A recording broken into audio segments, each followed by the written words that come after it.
What is up, guys? This is John Cody from the Rewind Room. We hope you all are having a great day today. We are so excited to be back. It feels like it's been forever since we recorded an episode, but I'm glad we get to be here today. As you all just heard, my name is John, and I am here today with my wonderful co-host and one of my very best friends, Ramona Mejia. How you doing, my friend? Hey guys, I'm doing wonderfully. I hope you guys are doing well as well. I'm excited to be back for this September special episode. Unlike the last few episodes we have been doing, today's episode is going to be focusing more on a much more serious and much more mature topic than we've really ever had to deal with before on this channel. And it is how 9/11 affected the media. And the reason that we really wanted to do this one because with it being the month of September, number one, but number two, one of the more peculiar things about it is that me and Ramona were actually both alive when 9/11 occurred, and we were Yeah. both very young. We don't have the biggest of memories about the incident, but we do definitely have memories associated with it. And one of the things for me, at least, I remember was the aftermath of how the media, whether it be television, music, radio, whatever you have it, was handling the attacks of September the 11th, Yeah. and how they were handling, the reaction to the public, and how the public was reacting and how they were trying to, be supportive for one, but at the same time also trying to create more conversation and discussion about it because it was such a big event. And I think a Yeah. lot of it really was just when you look at what happened on that day, it really just wasn't an attack on the city of New York or on Washington, D.C. It was really an attack on the country as a whole. Everybody felt it. And, Oh yeah. really, one of my memories of that day was I remember my mother actually answered the door. Basically, what happened was we had a neighbor who had a young daughter who we occasionally would help. And of course, I was very good friends with their daughter when we were young. We'd play together, we'd, do stuff like that. And so, she came to the door and she was freaking out. She thought we were at war because of what was going on. And I just remember my mom literally told us both to go in the back bedroom and just to play back there, don't come out, all that kind of stuff. And probably because she didn't want us to see what was going on, and whatnot. So that's really all I remember about that day. Aside from that, I just remember I think it was one time I looked out the window and I saw a bunch of students from the high school that was down the road that were walking because they let school out that day because of what had happened. Oh. So, yeah, that's really all I remember. It wasn't until I was older though that I was able to comprehend that the reason that that was happening was the attacks of 9/11. Yeah. Um, It took me a while to realize as well, actually. yeah, I was actually going to ask you, do you have any memories of that day? The day itself, I do remember, but I don't really remember how the rest of the world was. I do remember how I interpreted it. I was in kindergarten, and then this Mhm. strange siren came out. And mind you, when you're in kindergarten, this is your first time in school. And I was in kindergarten for about a month. So it was all new to me. So I didn't know that this siren was like an emergency siren, Yeah. and the teachers just immediately just started yelling at us to go under our desks, to like hide under our desks. Really? And They actually told yeah, you that you had to take cover. yeah. Oh, And we wow. were, I was really confused. I was like, oh, this is cool. Like, we're hiding under our desks. We're not doing work right now. Oh, And wow. obviously, they tried to communicate it in a way that wasn't so, how shall I say it, emergency or urgent, Yeah. emergency based or urgent. So there wasn't really this sense of fear. Hmm. Not until I started seeing some of my classmates crying, and I didn't really Oh. understand what was going on until I got home later that day. My Mhm. mom had told me, um, I can't remember what she told me, but she said some bad people did some bad things, and on the Okay. news were the towers with news anchors talking about what had happened within like the past 10 to 15 Mm. hours. Okay. And mind you, this is like at 7, 8 o'clock at night, already like 12 hours past the Yeah. tragic event. So it was just a recap. And as a kid, you're not understanding any of these things. You don't really have the attention span either to focus in on this. And so I was being a kid, I was making jokes and I didn't really understand the gravity of it until I saw my mom watching the footage and crying. And I thought, Mhm. oh, this is serious. And then it wasn't until years later, unfortunately, until like middle school that I realized, oh, that's what 9/11 was. And Yeah. then obviously every year from that, it was just a different understanding Yeah. of the gravity of 9/11, really. Yeah, that was wild. I mean, so you actually saw the actual footage when you were Yeah. in kindergarten? It was awful retrospectively because, Sure. as a kid, you're watching something, and as an adult, I can't imagine like my 5-year-old watching that. But I assume my mom was traumatized. So it's not like Sure. she, you know, um, had the ability to realize, oh, this probably might not be the best thing for my 5-year-old to watch. So I was watching it and I didn't understand that. And, I had a very hard time with empathy growing up. Being on Mhm. the spectrum does not help that at all, especially when I it I comes to can for sure understanding. understand that, and I can relate. Yeah, so I just didn't really connect with the footage, and even into my adulthood, it was hard to connect with the idea of 9/11 up until, a couple years ago, I started doing more research, I started watching more documentaries, and then I really wrapped my head around what I saw at 5 years old, like Yeah. 20 years later. No, 100%. I mean, it's absolutely mind-boggling to think that this happened in our lifetime. And, it's interesting. I was having a conversation actually with my parents just this last Friday at dinner, and we were Wow. talking about all the different things that we kind of lived through, like historical moments of, Oh, wow. kind of like just, whether they were good or bad or anything like that, and like my parents were talking, my both of my parents lived through the Vietnam War. um, they both lived through the civil rights movement. They were both kids Ooh, during the yeah. 60s. Um, they both lived through Beatlemania. They both lived through, all the crazy stuff that was happening in the 70s.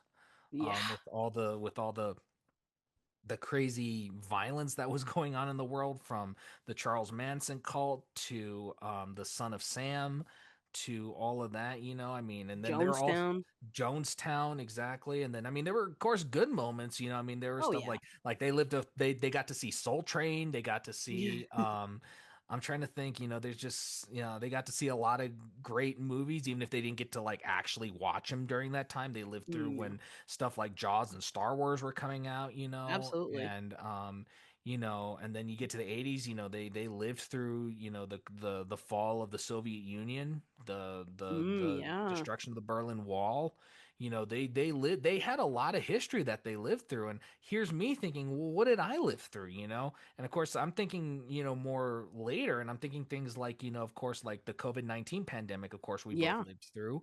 That's going Yeah. to be something major we're going to be able to tell our kids one day. Like, yeah, Yeah. we lived through a global pandemic. And Yeah. guess what? I was infected with that very disease Yeah. twice in my Yeah, life. me too. How funny. Yeah.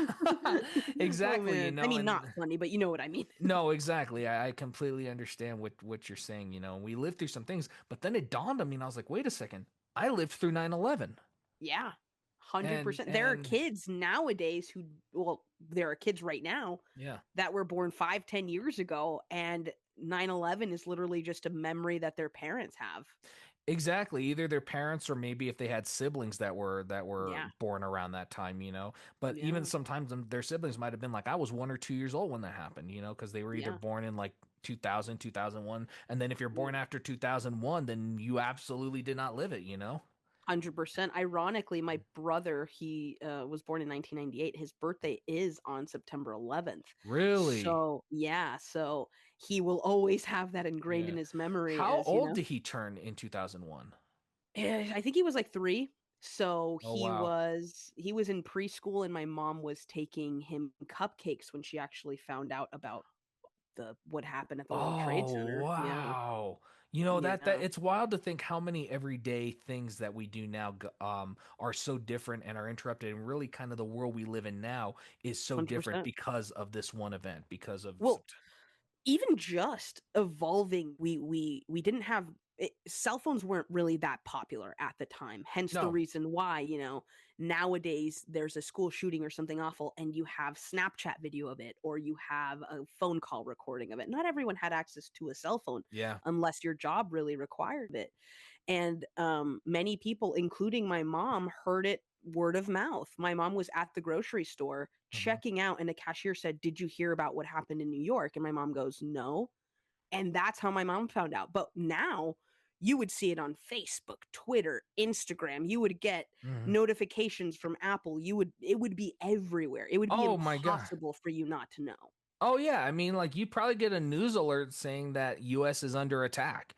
Yep. And I Yep. mean, and now with that kind of technology, people probably would have been thinking the worst. They would have thought a nuke was heading toward us and all these other crazy things. And to be Mhm. honest with you, I'm gonna say it. I think it was kind of a blessing that we did not have that level of technology at that time, because if we did, who knows what the state of that would have been, 1,000,000%. and who knows also how many people, knowing the way that the social media world is now, where people are, you see an elderly person falling over and people are filming it for their TikTok and BS. Yeah. It's kind of like, can you imagine what they'd be doing with this event? Like, Oh man. it'd be despicable. 100%, It'd 100%. be absolutely despicable. One does have to beg the question though, what exactly would we be missing visually if we did have cell phones? Like would Sure. we have more insight about what happened in the towers? Would more people have survived, given access to communication through cell phones and stuff? I I mean, don't know. you can make that argument, but I'm gonna Yeah. just be 1,000% honest. Looking at the statistics and seeing a lot of the documentaries and stuff that talk about the people who were trapped on those floors, Yeah. I don't know if anything could help, because there were people from those floors that were calling 911 trying to get Yeah. help, and there were Yeah. firefighters that were trying to reach those floors. Yeah, but You know, say for example, um, there was about a 13 to 15-minute window between the North Tower getting hit and the South Tower getting true, hit. true. Say if there was a tweet that sent to everyone working in the South Tower, "Hey, there was a terrorist attack on the North Tower." Then Mhm. maybe some people would have been like, "Oh, okay, I'm leaving," you know? Yeah, you could make that argument, but again, Yeah. it's kind of like, would they even know that it was a terrorist attack? Yeah. No, all, absolutely. all they might be Absolutely. able to say honestly is, yeah, a plane hit our building. And Yeah. unfortunately, it wasn't until that second tower got hit that people That it was realized that confirmed.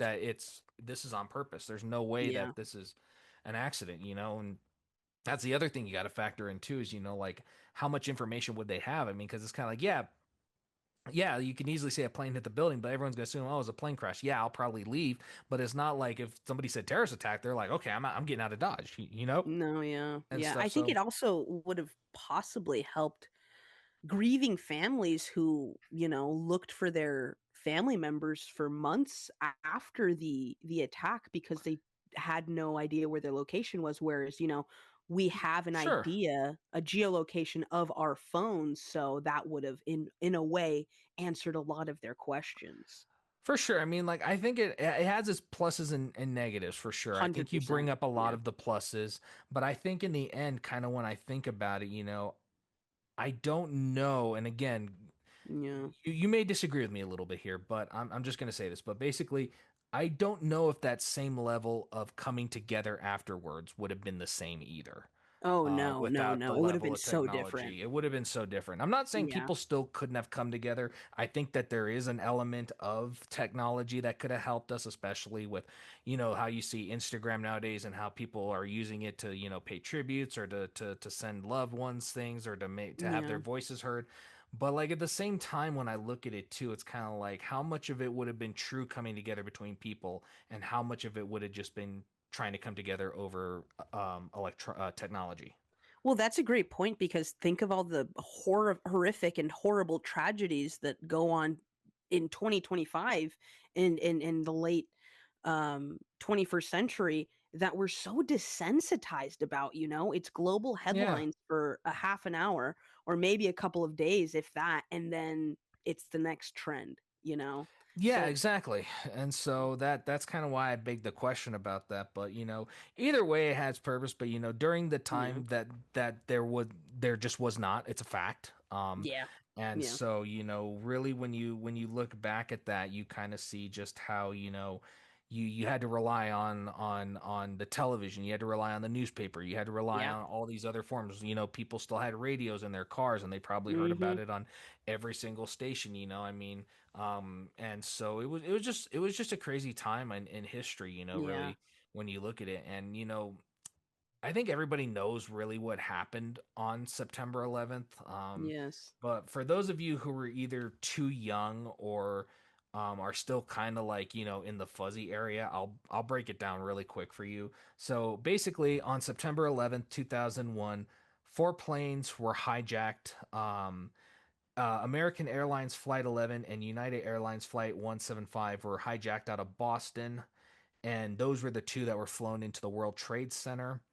American Airlines Flight 77, um, I believe, was hijacked out of, I think it was Virginia. I don't quote me on that, but and I know United Airlines Flight 93, I believe, was hijacked out of, shoot, those two I don't know for sure. I know the two, the American Airlines and United Airlines. I know for sure those were hijacked out Yeah. of Boston. That's Yeah. public news. But anyways, basically what happened were those planes were hijacked, and they were flown into various buildings that are known in the United States.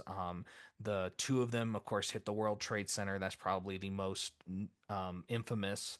Um, American Airlines 77 hit the Pentagon in Washington, D.C., and United Airlines 93. People are still trying, I think, to fully figure out where that one was going, but it's believed that it was either going to be the White House or the Capitol building, is believed where those Yeah. two were headed.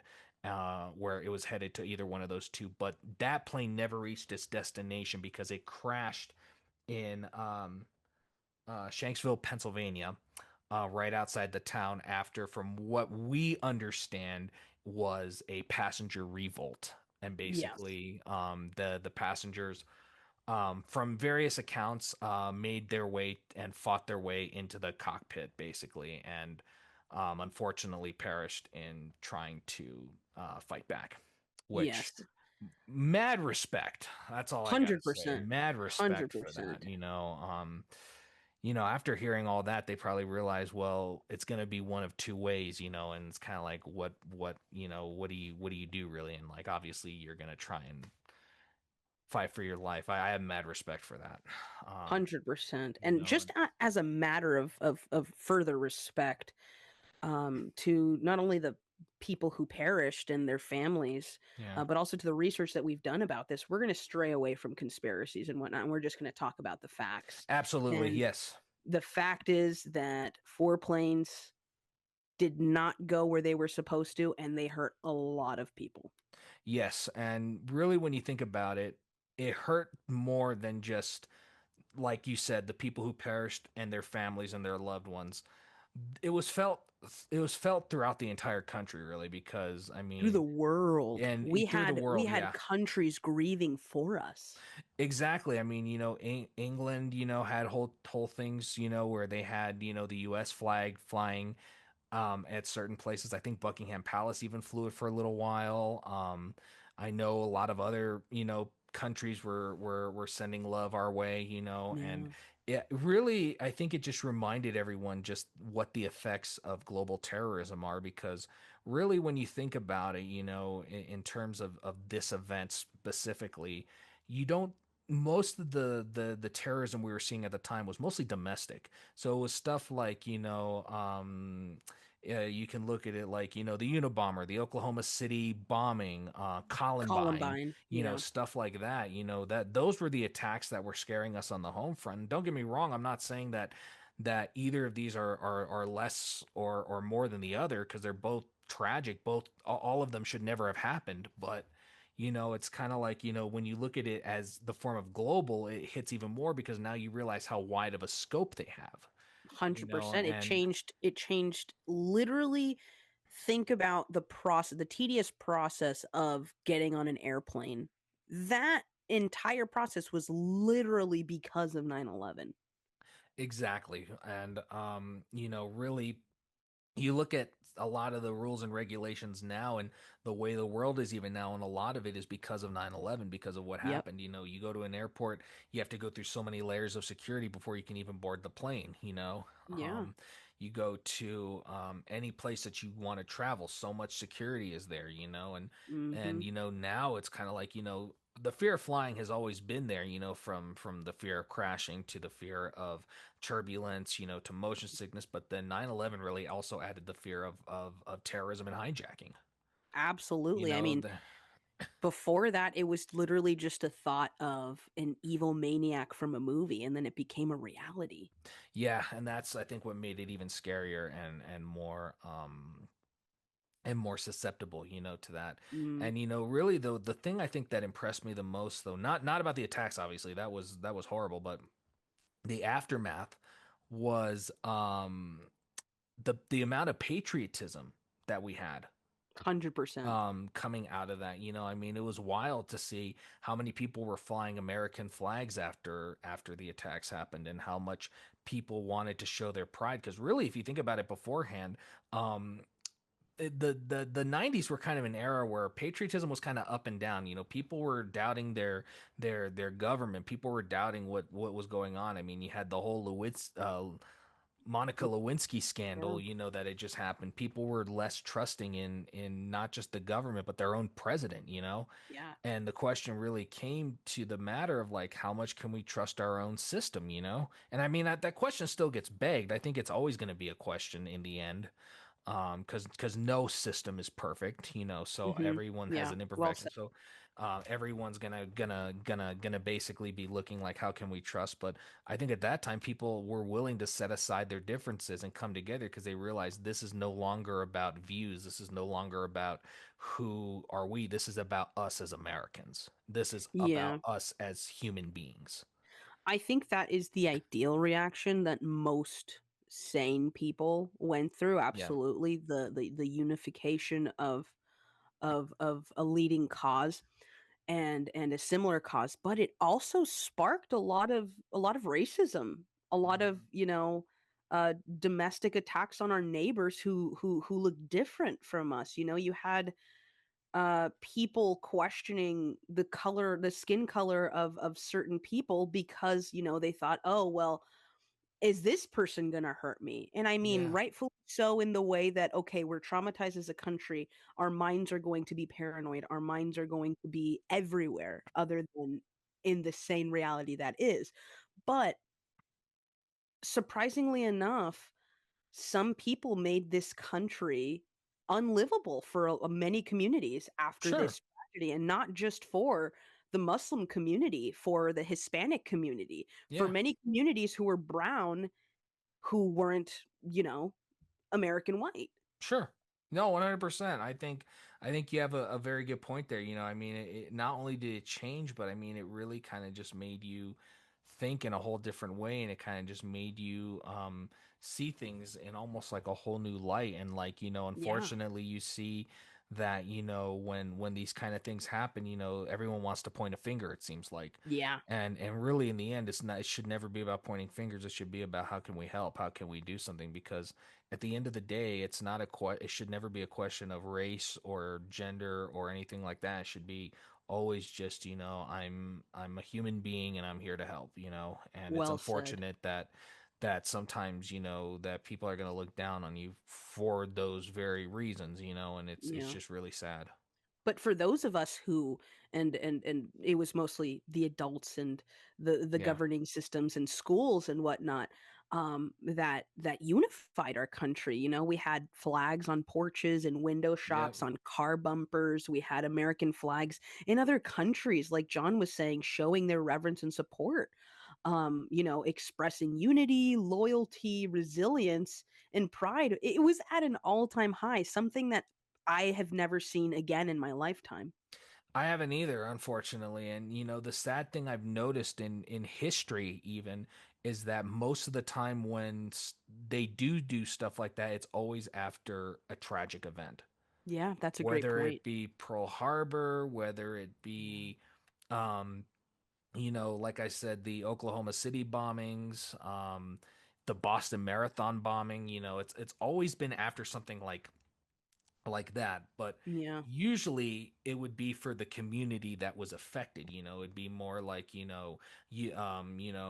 love Boston or something like that. This, I think, was more of we love America, and it was kind of one of Yeah. those things because I think people started to realize, I mean, yeah, there were things that said New York strong, in support of New York City and whatnot, but like it Yeah. was it was a whole different level when all of that went down. So I think really it came down to the fact of the matter that, that it was, the Twin Towers were hit, the Pentagon was hit, and really it was to affect America as a whole. And I think that's why there was so much support toward the country as a whole. Yeah, and I think that one of the main reasons why also the World Trade Center is the main focus when people talk about 9/11 Mhm. versus, the Pentagon and then the other Yeah. plane that ended up Hmm. crashing, Hmm. because I think the focus on the World Trade Center is because of the amount of civilians that died. And by Yeah. civilians, I mean people who you would not assume would be in the line of fire Yeah. politically. Yep. You had lawyers, you had mall workers, you had parking garage assistants, you had hundreds of interns, you had hundreds of cooks and Hmm. bakers and normal everyday people just going to work, and then this tragedy happening. A lot of people assume it was just a bunch of fancy businessmen in tall towers, racking up numbers and talking about war. That wasn't really the case. They were office No. spaces for everyday people like you and I. Other than that, one of the other things I think too is, when you look at, images of 9/11, the other thing too is it's like, New York is such a big, vibrant city. I've been there twice in my life, and it's filled with so much life. It feels almost like a city where almost nothing could go wrong. And then you see images of two burning buildings in a vibrant city like that. I think that also is another reason too, because, really, when you look at a lot of places in the United States, New York is often seen as the heart of the The USA. skyline of it Yeah. is so famous too. It was in so Yep. many movies and book Pictures, references, books. pictures, New exactly. York And for is. those of you wondering, this is the skyline with buildings and then the two towers. It was Yep. notable around the world. Exactly. I mean, really, the thing is that, whenever most people say US of A or mention business in the US of A, most of the time it's going to be in reference to New York City. So, Yeah. like, it's huge, I mean, so I think that's another reason too, with New York's history and the kind of geographics of the city, and the way that it's so famous, whereas, I mean, Yes. yeah, Washington's known, but the only thing people really know about Washington DC is that's where the government is, basically. That's Yeah. where Yeah. that's where the president is. That's where the Congress is. That's where all our representatives are. Different things like that. People just know that as Washington D.C. Which Um, arguably and unfortunately, mhm. had the main attacks happened there, Yeah, it wouldn't have been as impactful as it still was at the World Trade Center. yeah, I mean, like, I definitely think there would have been an impact. I think it definitely would have. You Yeah. would have known about it. I definitely think that there would have been. Yeah. It still would have been felt, but like you said, I don't know if it would have been as, not nationally, but I don't know if it would have been as, as profound, really, Yeah, as it was. That's the word exactly. I'm looking for. Whereas Yeah. New York City, because I mean, most of the time when you look up what is September 11th, the first image you're going to see is the burning Twin Towers. Yes. Yeah. And it's one of those things, almost, occasionally. Now I know Wikipedia, I think, updated it to have the World Trade Center, the Pentagon, and the site of where Flight 93 crashed. So, Oh, okay. Okay. now they have all of those, and I think most of them are kind of updating that more to kind of be like, yeah, it wasn't just a New York thing, Yeah. and Yeah. um yeah, and I think really when we looking back on those events, it's kind of like, I think people were just really looking for something or someone to relate to. And the reason being is Yeah. because you come out of something so dark and tragic. The first thing you want to know is, am I okay? Am I something, am I going to be safe? Am I going to be Yeah. all right? And the biggest question I think of all is, will I be safe going forward? Yeah. And And will my children be safe? exactly, will my children be safe, and really kind of that. And I think when you have mediums like, movies, television, Yeah. music, books, whatever, and you have people and characters that you can relate to and understand on another level, and you see them go through the same struggles that you do and the same struggles that you're going through, it almost helps you to relate to it better, because now it's no longer a question um of am I alone in this? It's no, I'm not alone. This person feels the exact same way as I do, and Yeah. all that kind of stuff. So I Yeah. think that there's a lot there too. So Yeah, it was a way to make sense of a global fear that most people, especially Americans, didn't feel ever. It was to share our grief and to feel, like John was saying, less alone. The media helped recognize this need for unity and patriotism. I mean, granted, not all media is good for us, but we do sure. recognize that art, in a way, heals.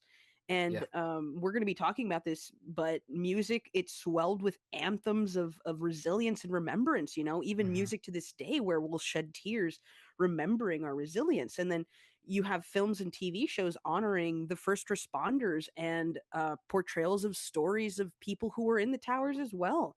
And then you Hmm. have, sports broadcasts and sports groups, like baseball, becoming stages for literal national unity. Yes. And we've never really felt that heavier than we did in 2001. And even books and essays, they become places to where we process what was once deemed unthinkable and undoable. And literally across every single medium we're going to be talking about, for all ages, America was searching for said comfort, and thankfully we served it. We helped adults, and we even helped children through children's networking and or Oh, TV yes. networks and books and things like that, which we will get into. But Yes. there's a lot that the media contributed to our healing as a country. I think we can go ahead and start talking about how television and movies responded to these attacks. Yeah, let's do it. Because, really, if you think about it, television and movies were really the biggest forefronts. I mean, Yeah. television, goes straight to your home. So, obviously that's the really easiest way to reach somebody. And movies, Mhm. people are, film culture was popping off at the time, really. I mean, Oh yeah. 2001 was an impressive year for movies. Let's be honest. And Yeah. we had so many franchises kicking off. I mean, and obviously these didn't pay really any homage to the events, but really kind. Oh, excuse me. Sorry about that. Help pay tribute to, and just kind of uplift the people. I mean, you had Mhm. Shrek that came out that year. You had the Yeah, Lord of the Rings, Fellowship of the Ring. You had Harry Potter and the Sorcerer's Stone. You absolutely. had, oh my gosh, there were so many movies that came out that year that it felt like a whole big blockbuster. But when Yeah. you get into 2002, I think that's really kind of when you start seeing movies, start paying a little bit more homage Yeah, or many of which were respect, supposed to come out in 2001, but but they because, got bumped up. exactly, Yep. exactly. Well, one of the first examples I have here actually is the 2002 Spider-Man film with Tobey Maguire. Mhm. I mean, obviously that it's one of my all-time favorite movies. Spider-Man's my favorite superhero, so If you guys have been listening to our podcast, you guys know how big of fans we are of Spider-Man. yes, we are, and don't worry, folks, we are going to do an episode covering Sam Raimi's Spider-Man very soon. Yes, we are. There's no question about that. We will be doing an episode on that. So stay tuned for that, guys. But in context of what we're talking here, the reason I bring up the original Spider-Man is because Spider-Man, of course, is set in New York, and it released not long after the attacks, because it was slated to come out in 2002 anyhow, but really it was almost the perfect film to start rebuilding from again, if you think about it. Really, I mean, you have Mm. Spider-Man, who's one of the biggest hearts of New York City. I mean, he's a superhero. He He's protects your the friendly city. neighborhood Your Spider-Man. friendly neighborhood Spider-Man, yeah, and Yeah. it's kind of like one of those things. And the original teaser for that movie actually got pulled. This is probably the most infamous part. The Yeah. original teaser for Spider-Man that aired played in most theaters around 2001, as well as I believe aired during the Super Bowl that year. Early on, because they were saying now we have a sneak peek at the new Spider-Man, and that's when that promo played, and then they started playing it in theaters. After that was basically it's a bank robbery scene. It's a bunch of guys, they go in and rob a bank, and then right after they pull it off, they go to the roof and they escape via a helicopter. As the helicopter takes off, it gets pulled back by a web, and then the helicopter ends up getting webbed up in between the two towers. It's one of the most iconic Spider-Man scenes, or visuals, ever. And Yeah, it's so sad that a tragedy as big as what New York and what the world and the United States went through, it's sad that that was taken away from us, yeah. because of the association with it. Because think of the amount of movies and TV shows that you see the skyline of the Twin Towers that now has a different meaning because of because of the terrorist attacks.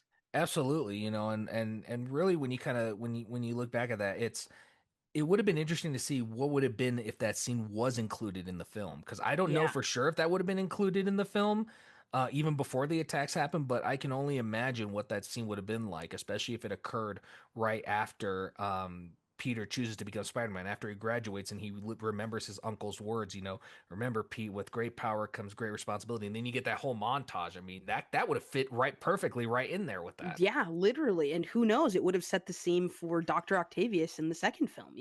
I mean, can you imagine if Peter and Spidey and if Spidey and Ock fought on the World Trade Center instead of the clock Yes. tower?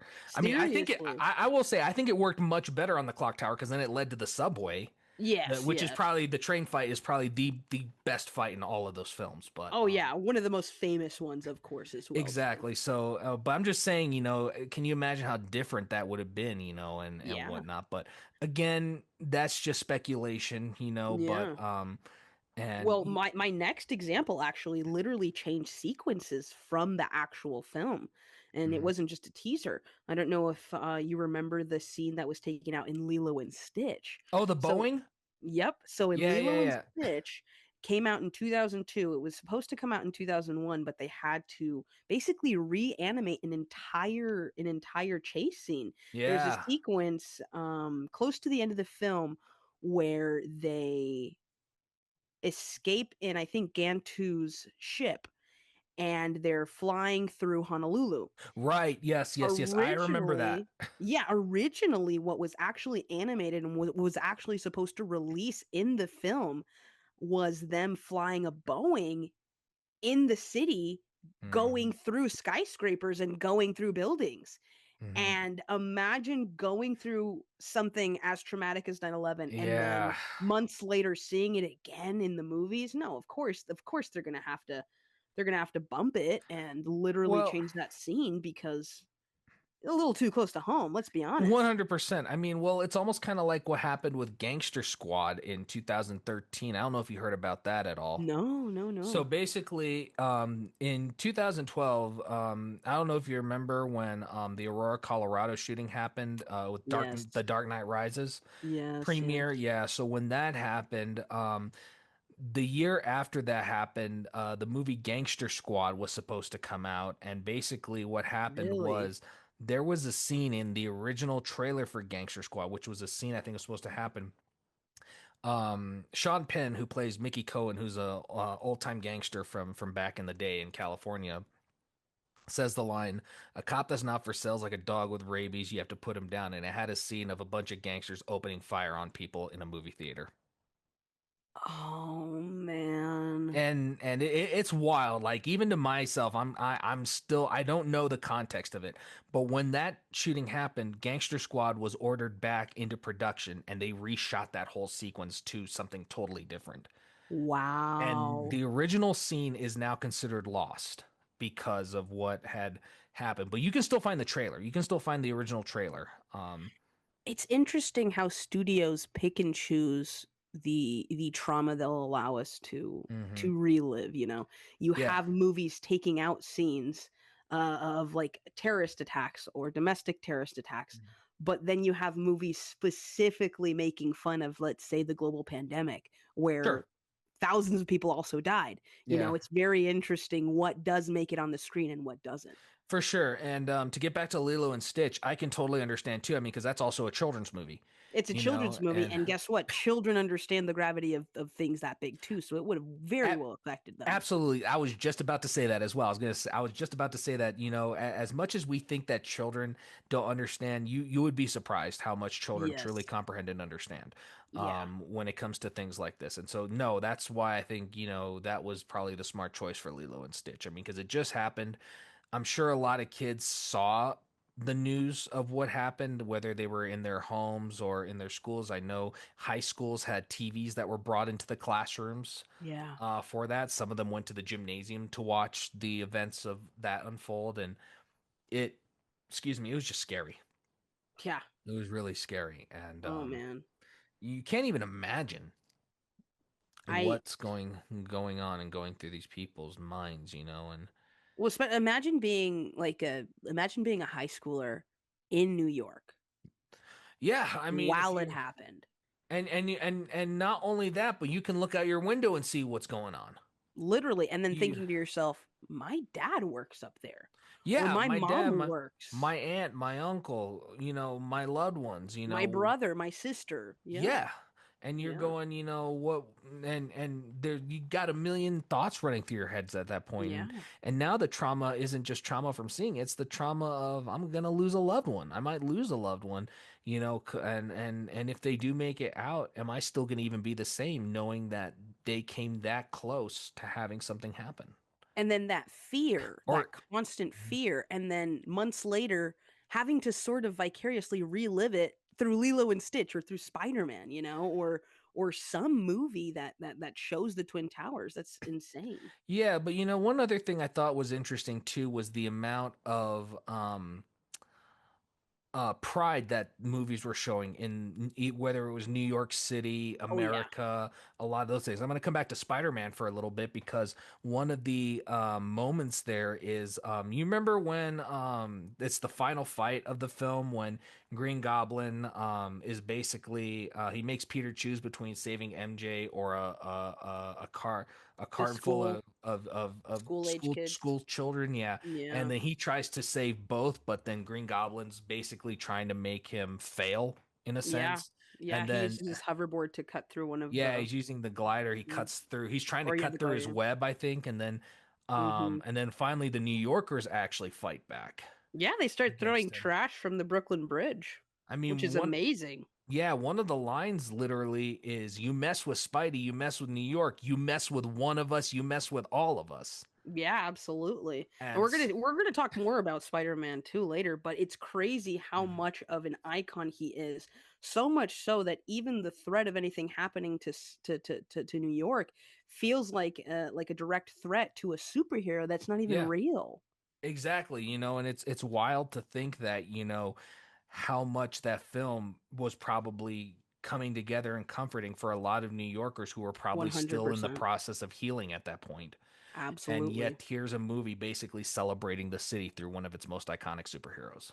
Absolutely. And that's why we come together as humans and then also through art. Like we were saying, art Mhm. is healing. And for many of us, we needed to see that. We needed to Yeah. hear that it's going to be okay. I mean, the final shot of Spider-Man, I think, even says that, when he goes on the final swing through the city, he And there's lands on an American an American, flag. yeah, And he looks exactly. out toward the city, and it almost feels like he's saying, "No one's gonna harm you tonight, not on my watch. If you want to come in and mess with my city, you'll have to deal with me first." And that's what it feels like when he flies right into the frame. Oh man, you're giving me goosebumps right now. I mean, I'm just saying, I mean, really, that's kind of what it felt like. Yeah, I mean, him landing by 100%. the flag and kind of just looking out, and really, it's kind of showing how the city is his in a sense. And like, Yes. it's kind of like, if anyone wants to mess with my city, you got to deal with me first.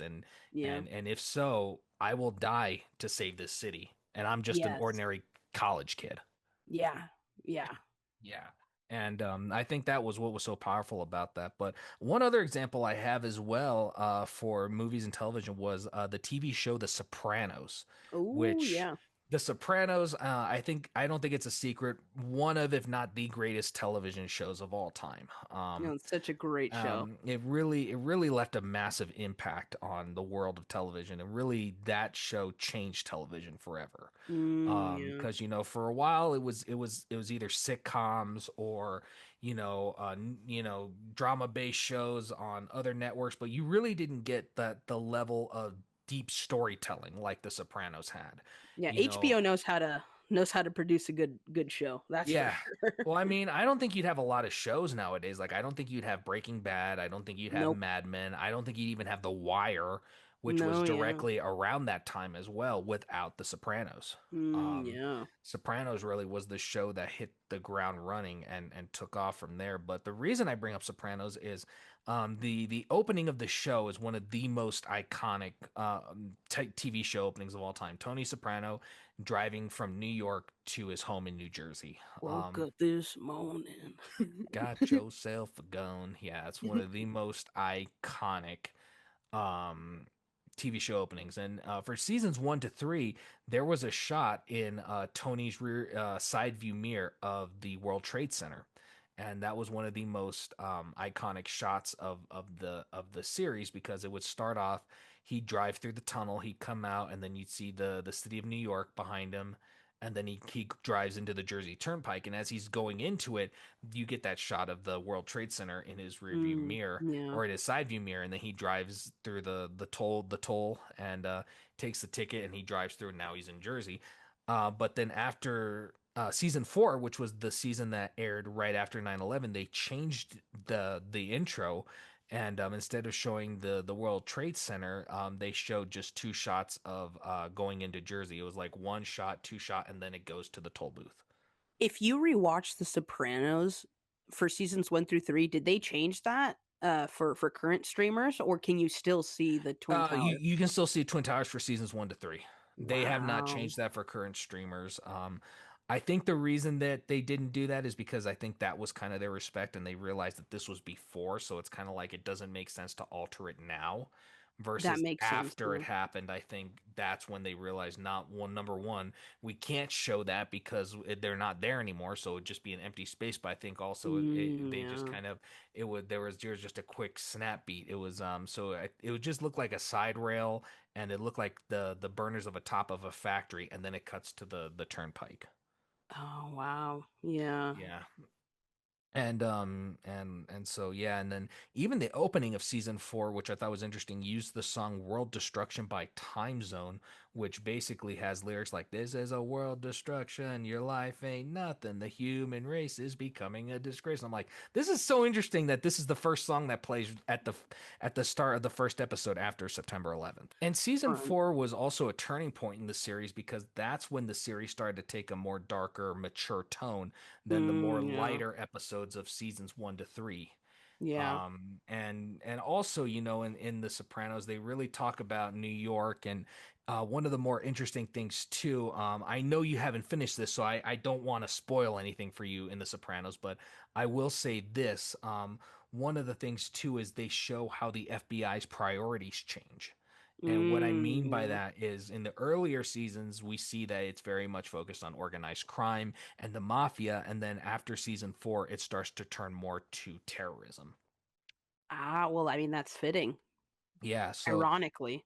it is. And, it's interesting how even some of the FBI agents who were after Tony at some points, I'm not going to say who or what, start to even kind of become allies to Tony in a sense Well, they as the have to show start goes on. questioning their priorities. Exactly. And I think some of them even question what they're doing with organized crime, because I think some of them realize, because I think there are some out there that kind of have the notion of like, yeah, what you're doing is illegal, but because I'm not investigating you specifically, I'm not going to I'm gonna go turn a out of my blind eye. way and be dirty and just be like, Yeah. "Oh, you're doing this, you're doing that." Like, I have to be Mr. Goody Good Cop. I think there are some who are kind of like, you're doing your thing, you're whatever. Like, I still don't abide by it, and yes, if you commit the crime around me, I will still bring you to justice, but I'm not going to take you just on something I heard, or just because I hear that, oh, you're selling this on the side, or I hear you're doing this on the side. It's kind of like, yeah, if you do it with me, or I see you doing it, then yes, I got to take you in. And I think most mob guys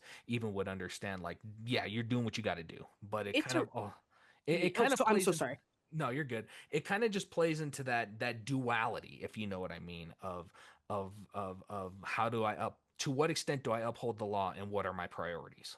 Well, crime can be nuanced, you know. Yeah. It's not always black and white, and it's not always, you know, good versus evil, right versus wrong. Hmm.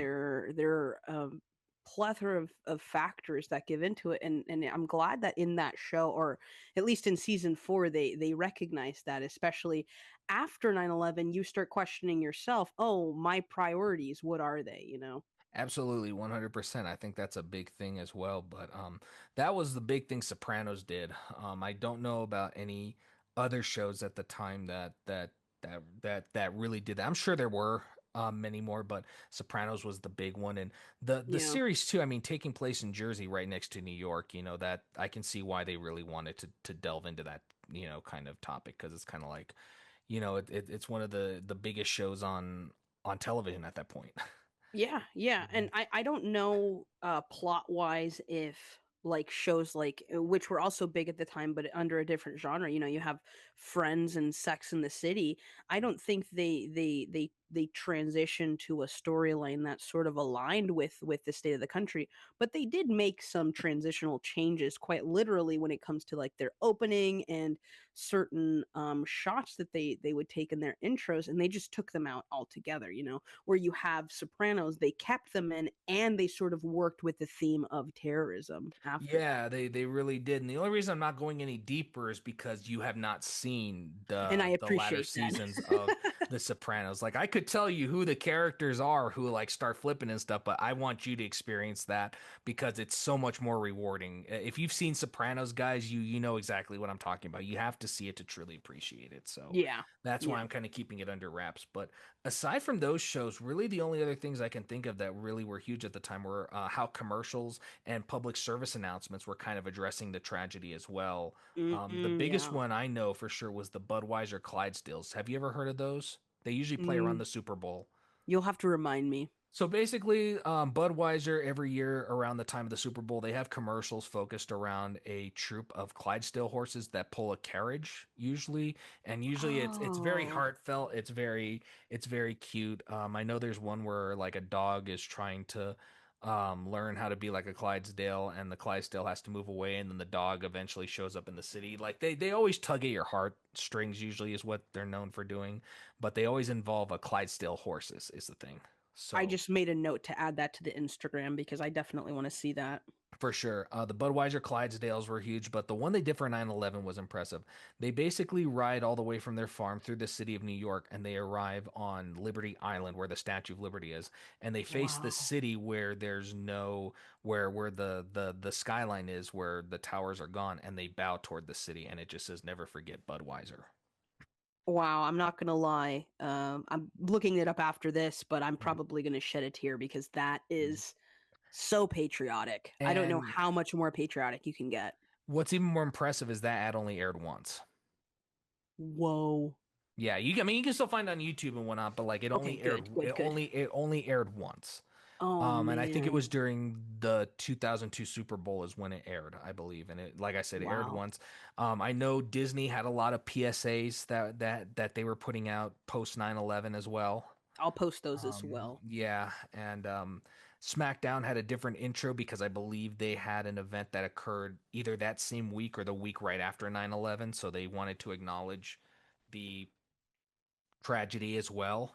Mhm. And a lot of people were doing like PSAs, a lot of airlines were trying to show their patriotism and try to help people realize that, regardless of what happened, we strive to keep our airlines safe. We strive to keep you safe as you travel and all those different things. And, we strive for the nothing but perfection. So that's what I think a Wow. lot of them were kind of going for. And really just the whole media landscape just completely changed in it, and it really was more about coming together after the unfortunate attacks. Well, you have these big corporations, also feeling the sting economically Me. after the terrorist attacks. I can't imagine Yeah, having a flight a day after or 2 days after 9/11 happened. I would have canceled that. Like, one thousand I'm sure they percent. took a hit, so they really had to save face on it. They did, and United Airlines actually had probably the best. And then they started sponsoring a lot of sports events, starting doing a lot of charity work too, because I think they were trying to get back out there and trying to say, like, yeah, this unfortunate event happened, but guess what? We still want to make sure you're safe. We Yeah, still want to yeah, make sure that you can get to where you need to be without having to feel threatened. yeah. And so a lot of that also did that. And so I have a question now for you that we talked about this. Go ahead. Basically, when you look at the examples of where they removed the twin towers, and we kind of talked a little bit about this, not just twin towers but any references of what happened on 9/11, Mhm. removing the towers from movies and film, or completely just not acknowledging whatnot. Do you think it was justified to do that, or do you think in a way it undermined the truth and maybe tried to erase it a little bit? Oh man, that's a really, really, really great question. I think it's a double-edged sword no matter what you do. I mean, you're Yeah. damned if you do, you're damned if you don't. Yeah. I think that if they were to allude to it, it had to be in a very respectful manner that, not only took into account those who suffered, but also those who could potentially keep suffering through the reminder of it. Sure. But then again, you have, the idea of you can't erase history, so you might as well accept it with open arms, really. So that's a tricky question that I don't think has a solid answer for me because I Mhm. don't I don't really know how Yeah, I feel about that. Like, if I see the Twin Towers, yes, I'm taken aback, but then if I also see a blatant, you know, just complete disassociation from reality, then I'm like, "Okay, that takes away." sure. So, what about you? What do you think?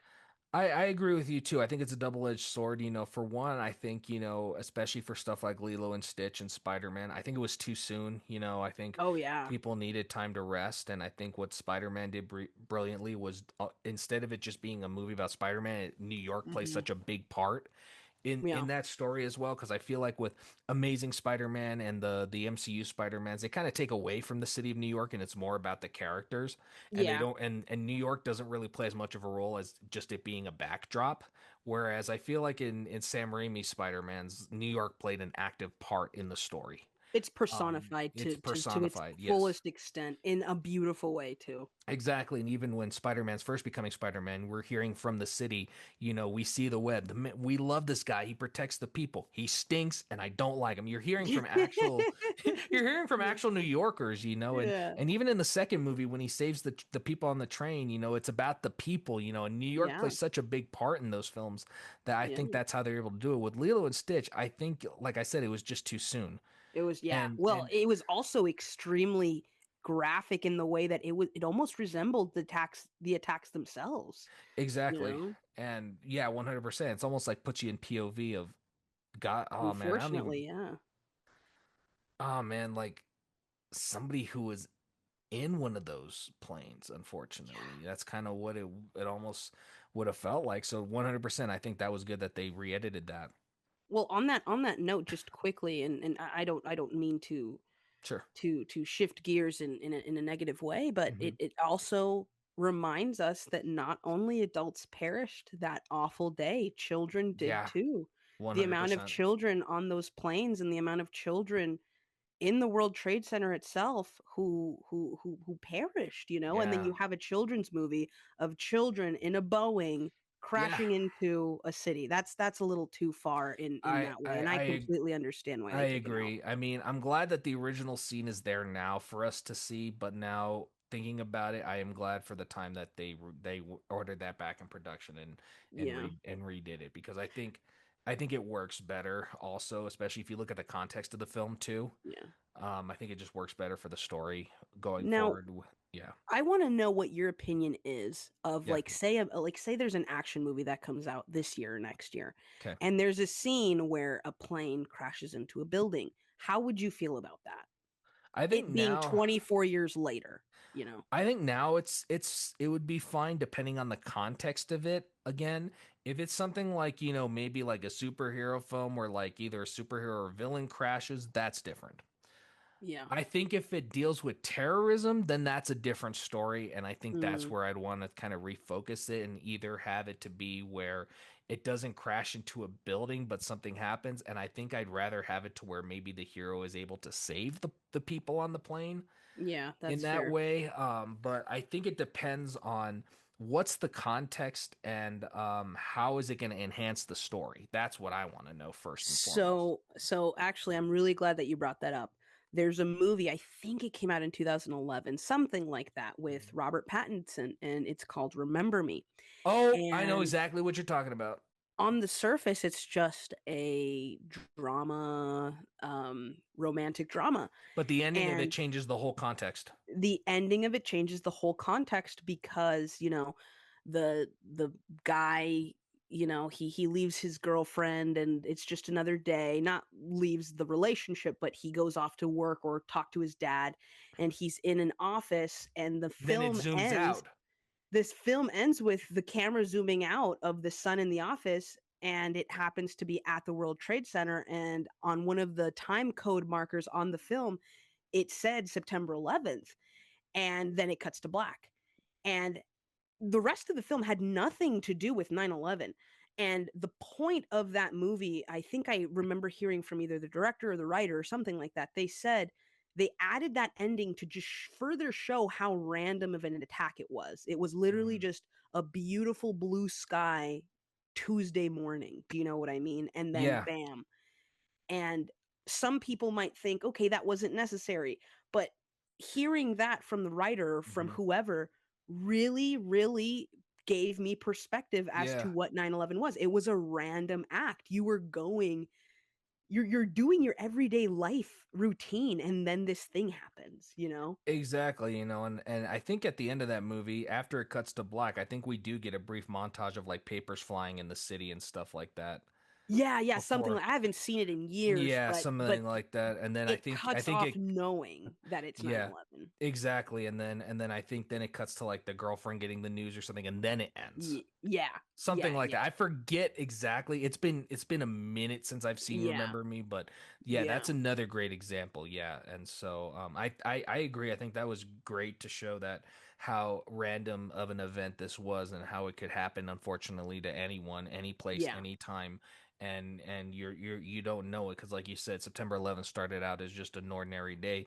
Even the movie World Trade Center with Nicolas Cage, which was Oh, about yeah. two Mhm. the two about two officers, Firefighters. two no, they were two police Oh, officers oh, actually. police. I actually haven't seen that movie. It's on my list. I have to watch hmm it. They went into the trade center and they actually survived the collapse and they were pulled from Wow. pulled from the buildings. Oliver Stone film. It was pretty good Oh, okay. for what it was. I thought I thought they did a good job with it. But one of the things too that they bring up is at the beginning is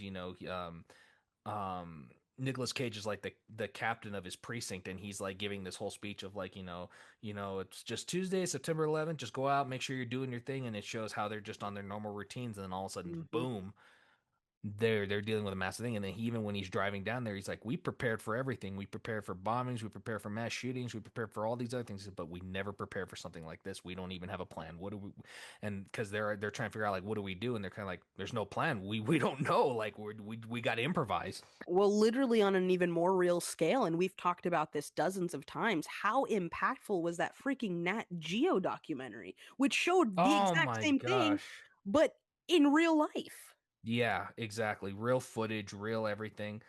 Man, that was a tough one to watch. I'm not That gonna was a lie. tough watch. That Yeah. it was extremely tough. It was even tougher when they showed the reenactments of what was going on inside the planes before they got the that would that hit me in the gut. Oh, the interviews, reenactments, the The reenactments, stories. especially Oh man. when the people realize that they're about to be rammed into, man, Oh man. it's just It's like, tough. yeah, just yeah. Um, Yeah. Yeah, it's tough, but they have to exist because it's history. Yeah. We have a right to know what And happened. they also exist for people like us to wrap our heads around something this Yeah, traumatic. You can describe it all you want, you can talk about it, you can show newsreels, you could read newspaper articles all about this tragedy, but it still won't impact you as much as visually seeing it in an artistic way. yeah. Yeah, 100%. I agree. And speaking of children's media, because we were talking about Lilo and Stitch, Yeah, I kind of want to shift gears, and I want to let's now, do it. I want to talk now more about how children's television responded to this because they played a big role in it as well. Because we have movies like Lilo and Mhm. Stitch who responded in the right way by removing the scene, but it's like how did actual children's TV shows address children and help children process what happened? And Yeah.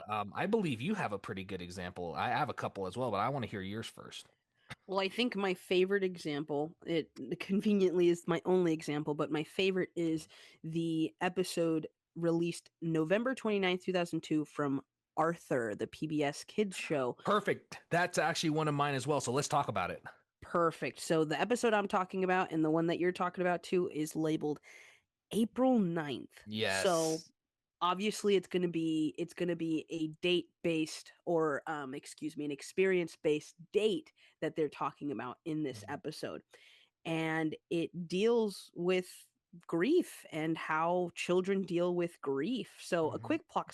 a quick plot summary is that there's a school fire that devastates Lakewood Elementary, Yep. and the episode follows several POVs of several characters and how they responded. So for example, you have Arthur with his relationship with his dad David and his Yep. dad David's safety. You have Buster befriending a janitor and the janitor being injured in the fire. Yeah. And then you have, like, say, Binky literally develops a fear of flames.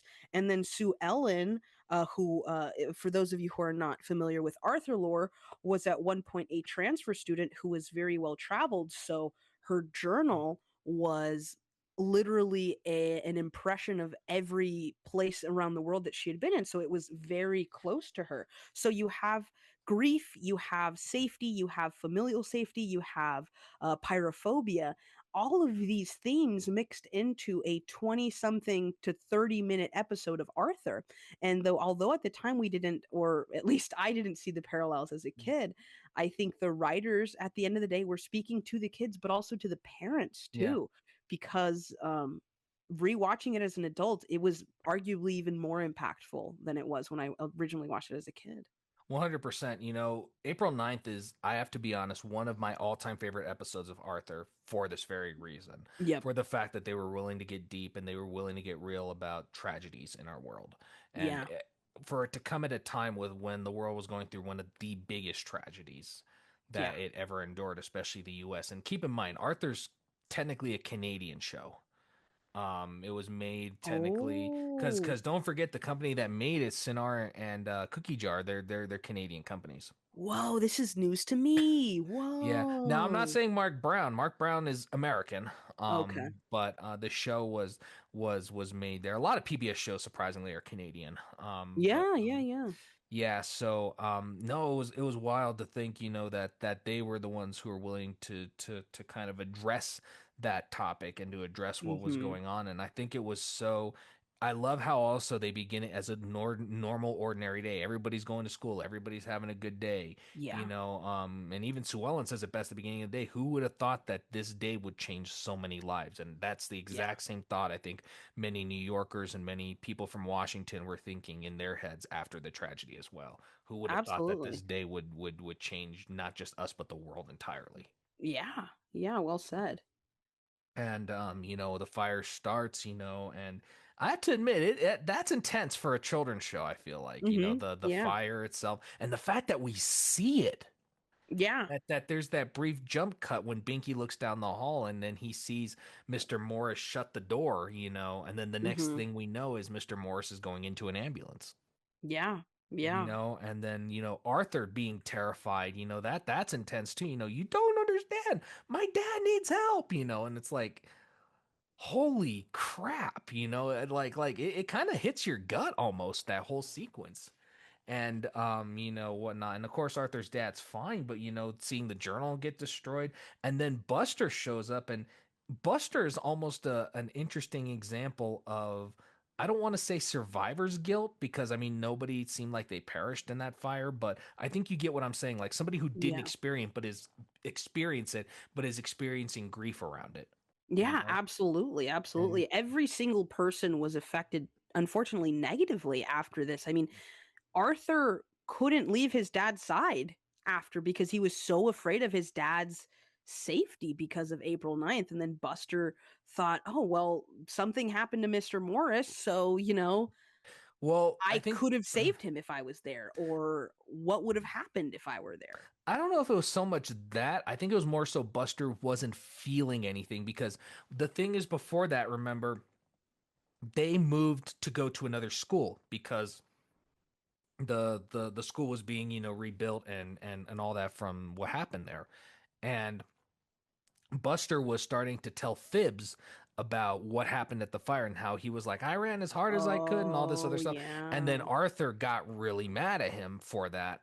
and and Mm, then Buster, at first is like, come on, man, they were liking the story. Why couldn't you just let me tell my story? And then Arthur has to remind him that it's not a story that really happened and like my dad could have really been hurt. And so Buster's I now see. upset because he's like, I don't feel anything. So like, it's easy for him to tell these stories and easy for him to do this because he wasn't involved. And that's even what his mom says. I And see. and so he forms the connection because his mom asks him later and says, because he's like, oh, I'm gonna go watch Bionic Bunny. She goes, actually, you might want to tape it. I have something I need you to do. And she wants him to go deliver, I think some flowers and some other things to Mr. Morris. That's right. And Okay, that is right. and Yeah. then when he goes to visit him, they form a friendship.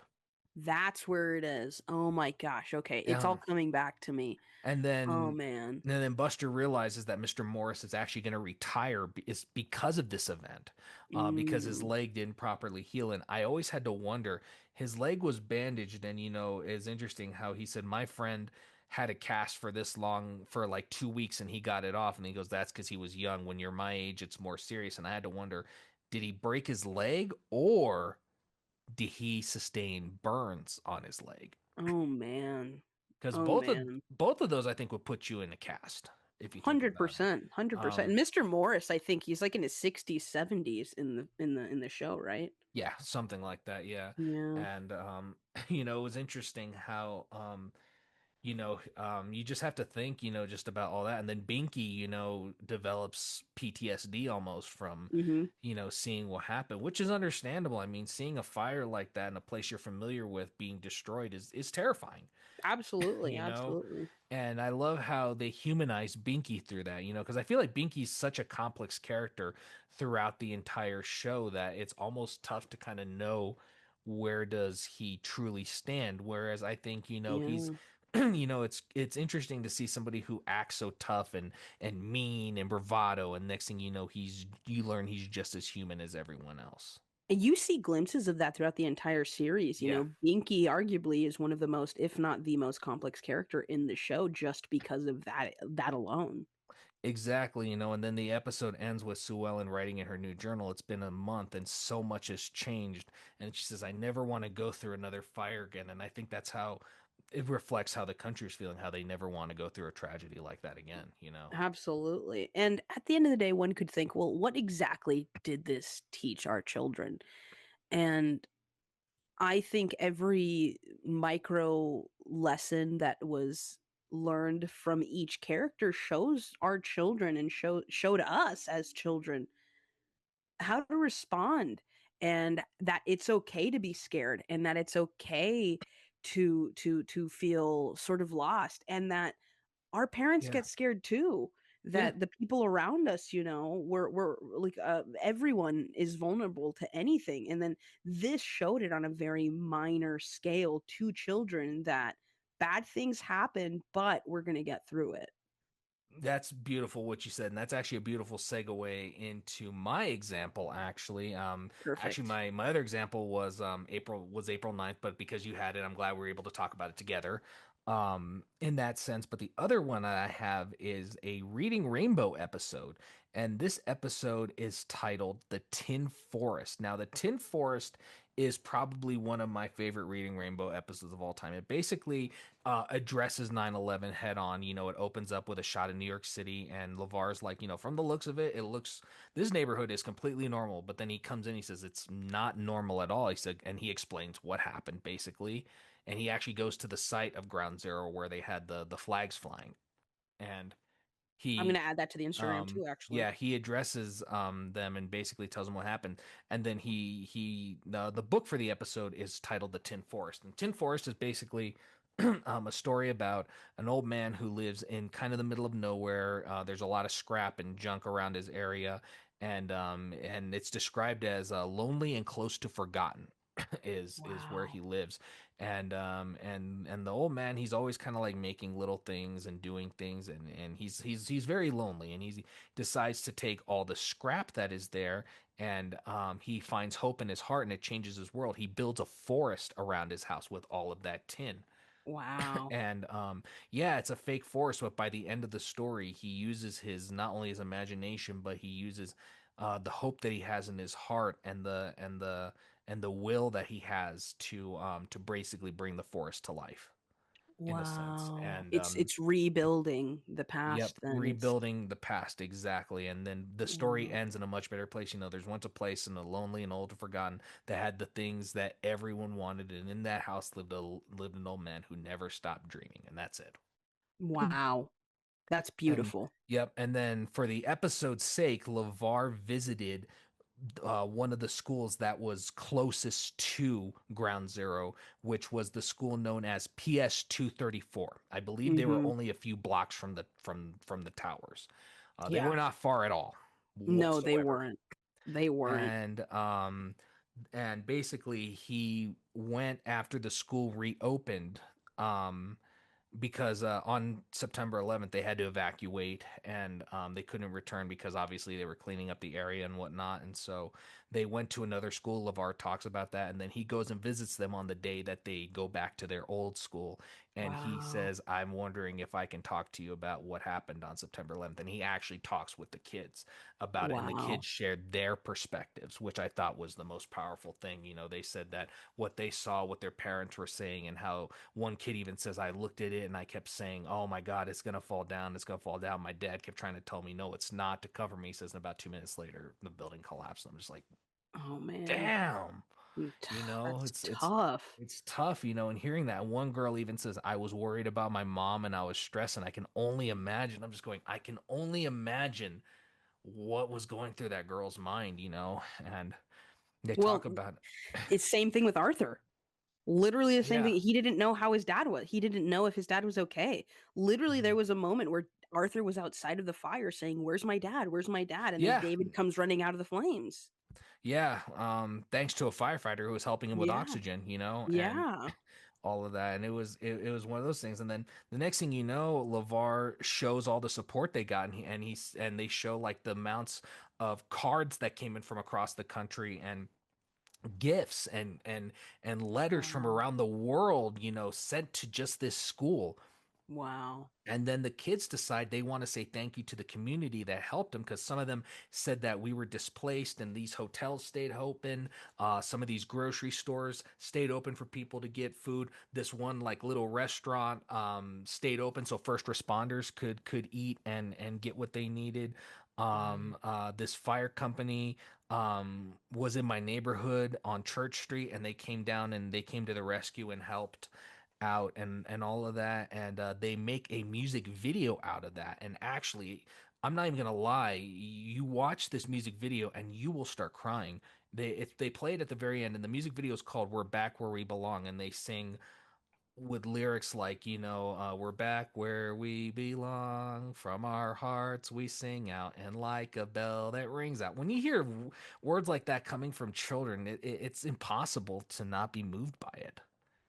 And it's Oh man. it, It's it's such a hard topic to talk about. it It really is is. hard. It is. It is such a hard topic, but really, at the end of the day, when you see things like this of how grateful people were, it gives you hope.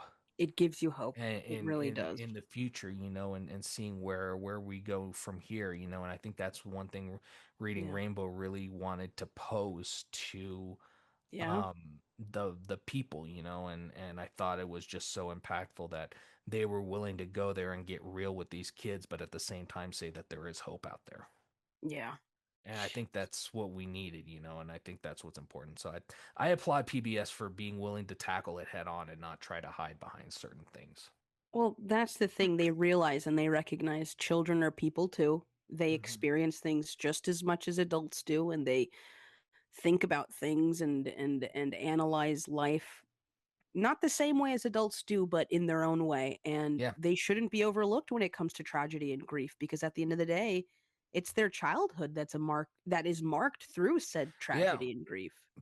Billion percent. I agree, and I think really that PBS, was willing to say that, sometimes bad things happen and yeah, we got to get real with it, but we're also going to make sure, that when we have each other, when we look out for one another, we Yeah. can get through those tough times. We can do that. And Yeah. in addition to that, we're going to be here for you as well through Yeah. providing you quality content that you can relate to.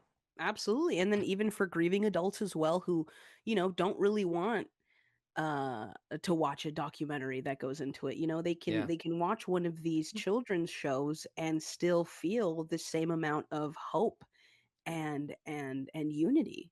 Absolutely, and children's media did such a wonderful job of it. But I think another area that did a really good job of responding was the world of sports. And the reason being is Yes. because sports really was kind of that uplifting thing, that people could turn to. Sports is fun, sports is competitive. You have a lot of people with different fan bases, and whatnot. Mhm. Yeah. And really it was another avenue for people to kind of find hope again, and things, seeing Yeah.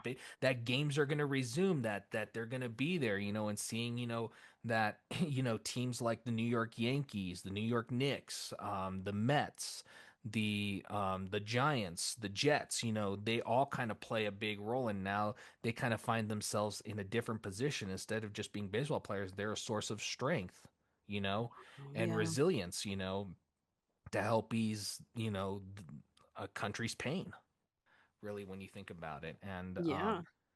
And when you look at the world of sports, I think, it's impressive. I think baseball really was the one that took the main stage during that whole time, because that was the first sport Yeah. that kind of resumed, oh, excuse me, with the first event being the New York Mets versus the Atlanta Braves on September 21st. That was only 10 days after the attacks, and Yeah. they go out and play, and the best part was the Mets ended up winning 3-2, and in the eighth inning, Mike Piazza, who was the iconic catcher of the Mets, ended up hitting a go-ahead home run to give the Mets the lead, and that's what allowed them to get that win. Wow.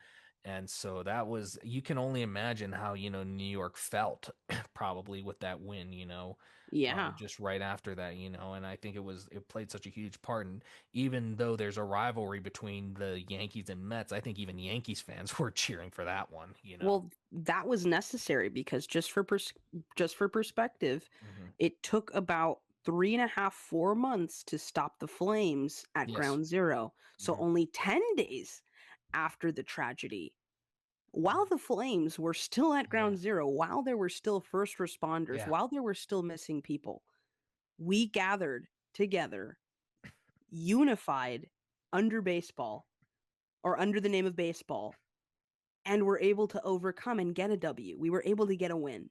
It was like Hmm. one of the first wins that New York had right after the terrorist attacks. And I can't imagine how much that positively impacted the morale.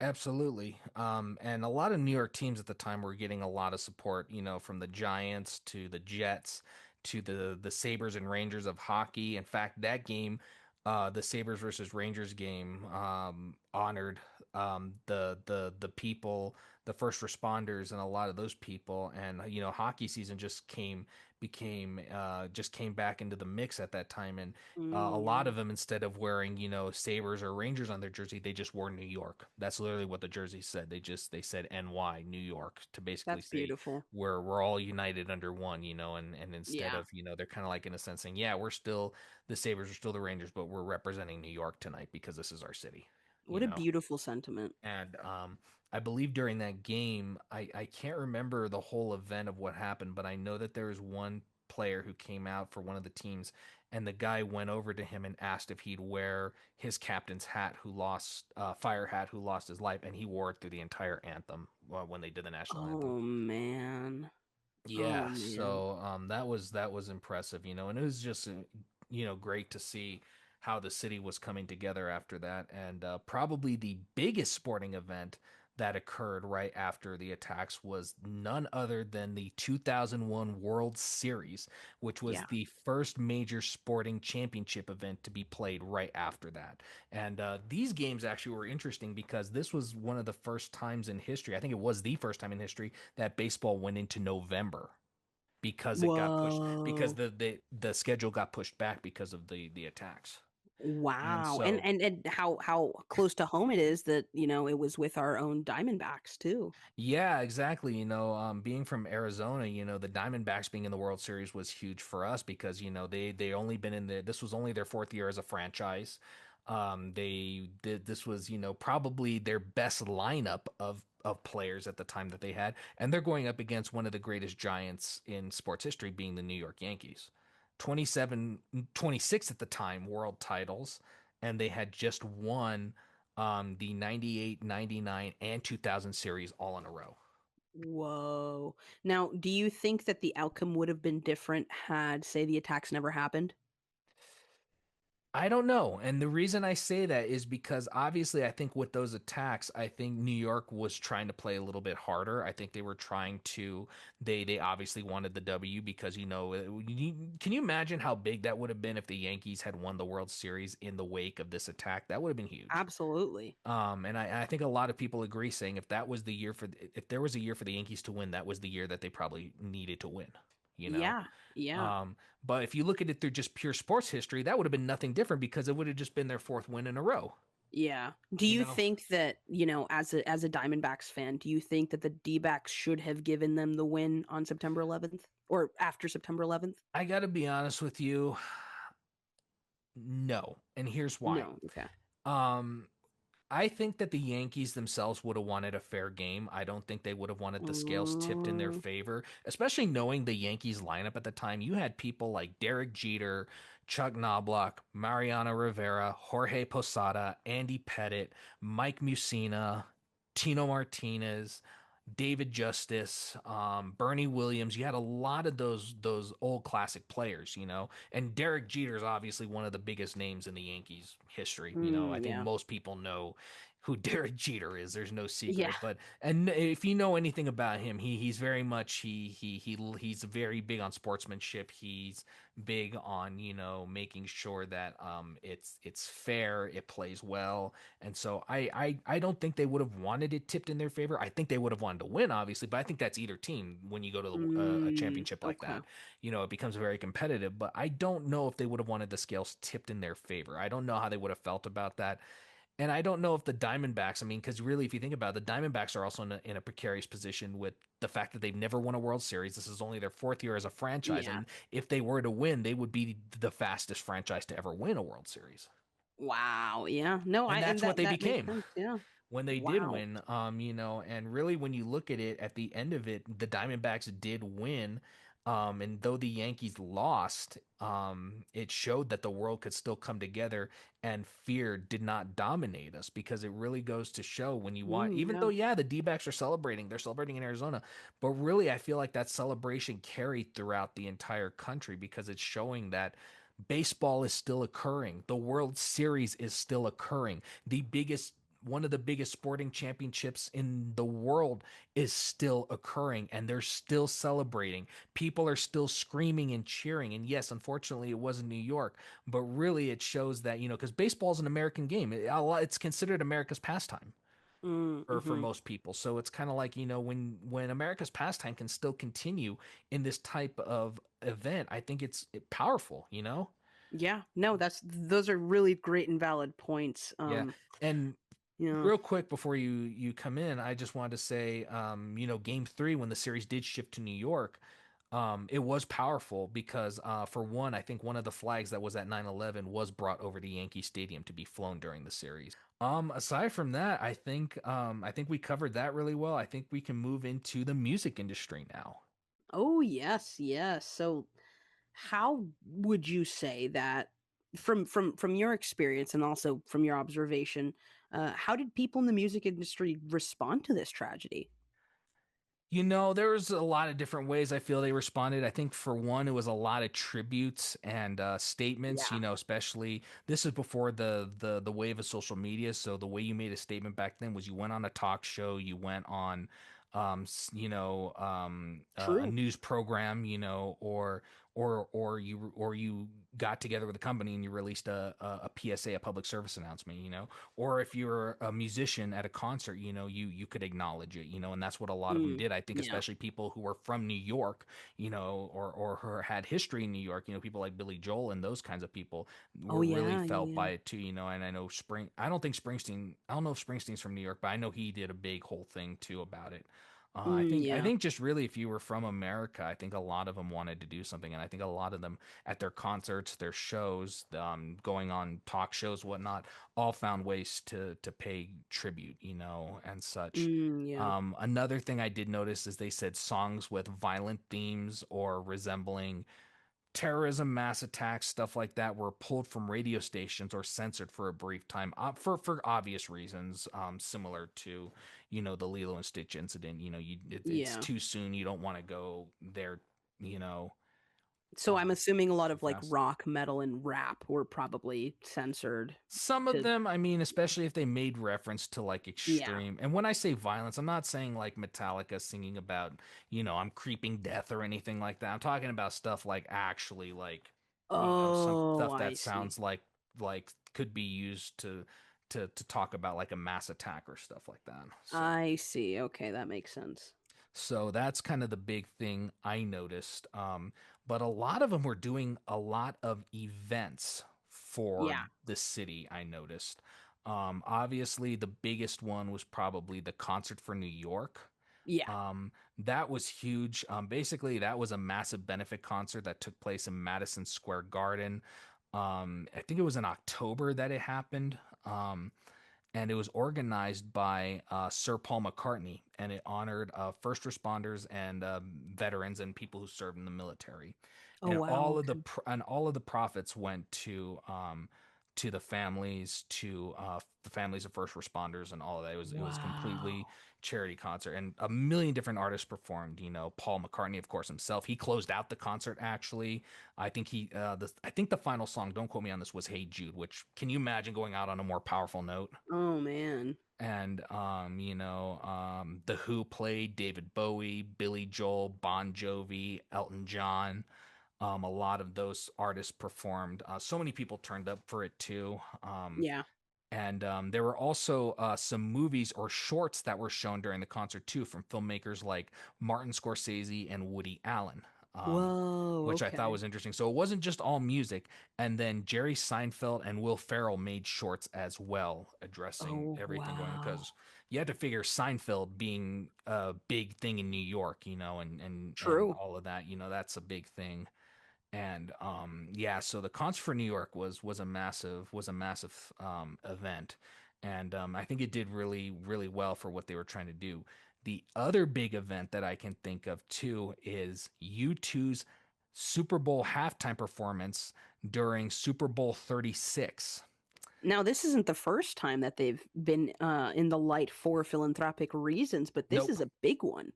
It is, and U2's very big about speaking up for injustice and speaking up for different things Hmm. like that. I mean, listen to a lot of their songs, are like, a lot of them are protest songs, like Sunday Bloody Sunday, New Year's Day, Mm. talking about different things, In the Name of Love, about, Martin Luther King Jr., and well, Yeah. not just him, but they reference him at the end of the song, which I thought was incredible. And basically, that halftime show was incredible. What they did was they gave probably the most unbelievable performance. It's considered one of the greatest halftime shows of all time Oh, in Super Bowl really? history. Yeah, so they performed only three songs. They performed "Beautiful Day," MLK, and "Where the Streets Have No Name." Three of their best-selling songs. So MLK is this was a in very 2002? yes, this was in 2002. So keep in mind, Wow. Super Bowl usually happens around February, so that's not Yeah. even a full year after. Yeah. No, no, it's not. And what they did is they paid respect because during the show they had a massive projector screen up that displayed the names of everyone who perished on 9/11. Just Wow. going up, just going on a slow scroll as they played their set. And Um, mind you, that's like 2,500 people, Yeah, and give they or had take every a few single name on hundred. there, every single name Wow. from all the flights, from the World Trade Center, the Pentagon, and Flight 93. Wow. Oh Yep, man. and I can definitely see everyone who was inside the towers. Yeah, why it was as big as it was. Wow. I didn't even yes, know that. exactly. And originally Janet Jackson was supposed to be the musical act, but she and the NFL and all of those who were a part of it just felt she would not have the best I don't want to say empathy, but the right the It's right set and show for the setting. yeah Yeah. for set and setting for the time that was going on. And she even Yeah. after that said, I don't think my show would be the best. And of course she did come back a few years later for an even more scandalous event that we're not that Imagine, and for those of you who are not, I'm going to touch on it in the way that I okay. think are you talking about the nip slip? Yeah, of Okay. course I am. Can you imagine? Can you I didn't know if that was the Super Bowl, that's why I asked, but Oh no, that was can Super you Bowl. imagine months after 9/11, Janet Jackson doing the Super Bowl halftime show and then having a wardrobe malfunction like that? I mean, Right after 9/11. Oh man. yeah, well, and thankfully it didn't happen for a couple more years because that's Yeah. when she went on with Justin Timberlake, and part of that was Yeah. on him because I don't think she knew he was gonna do that. Okay, okay. And but it definitely was a wardrobe malfunction because I don't think he was planning on tearing on it coming off either. Oh man, but imagine like countries trying to like grieve an emotional and traumatic Hmm. experience and then that happens. Oh, it's for the best that you two took reins on that. Yeah, and so it was really great. And then at the end of it, Bono, the lead singer of U2, opened his jacket, and the inside lining of it had an American flag. Wow. And Wow. I think it's even more impressive because U2's not even American, they're I know Irish. I was gonna say Bono's not even from the US. Yeah, they're not even from the US, and yet the ghosts show how much love they were showing. Oh man, And yeah. and right as they started their show, they screamed out, "America, this is for you." And then Oh they wow, did that's the whole beautiful. show, and really, I think the three songs they chose were the best because I mean, Mm, "Beautiful Day," he actually walked through the crowd while he was singing that, which I was like, "Holy cow, he's got chops." The fact that he's he's doing it.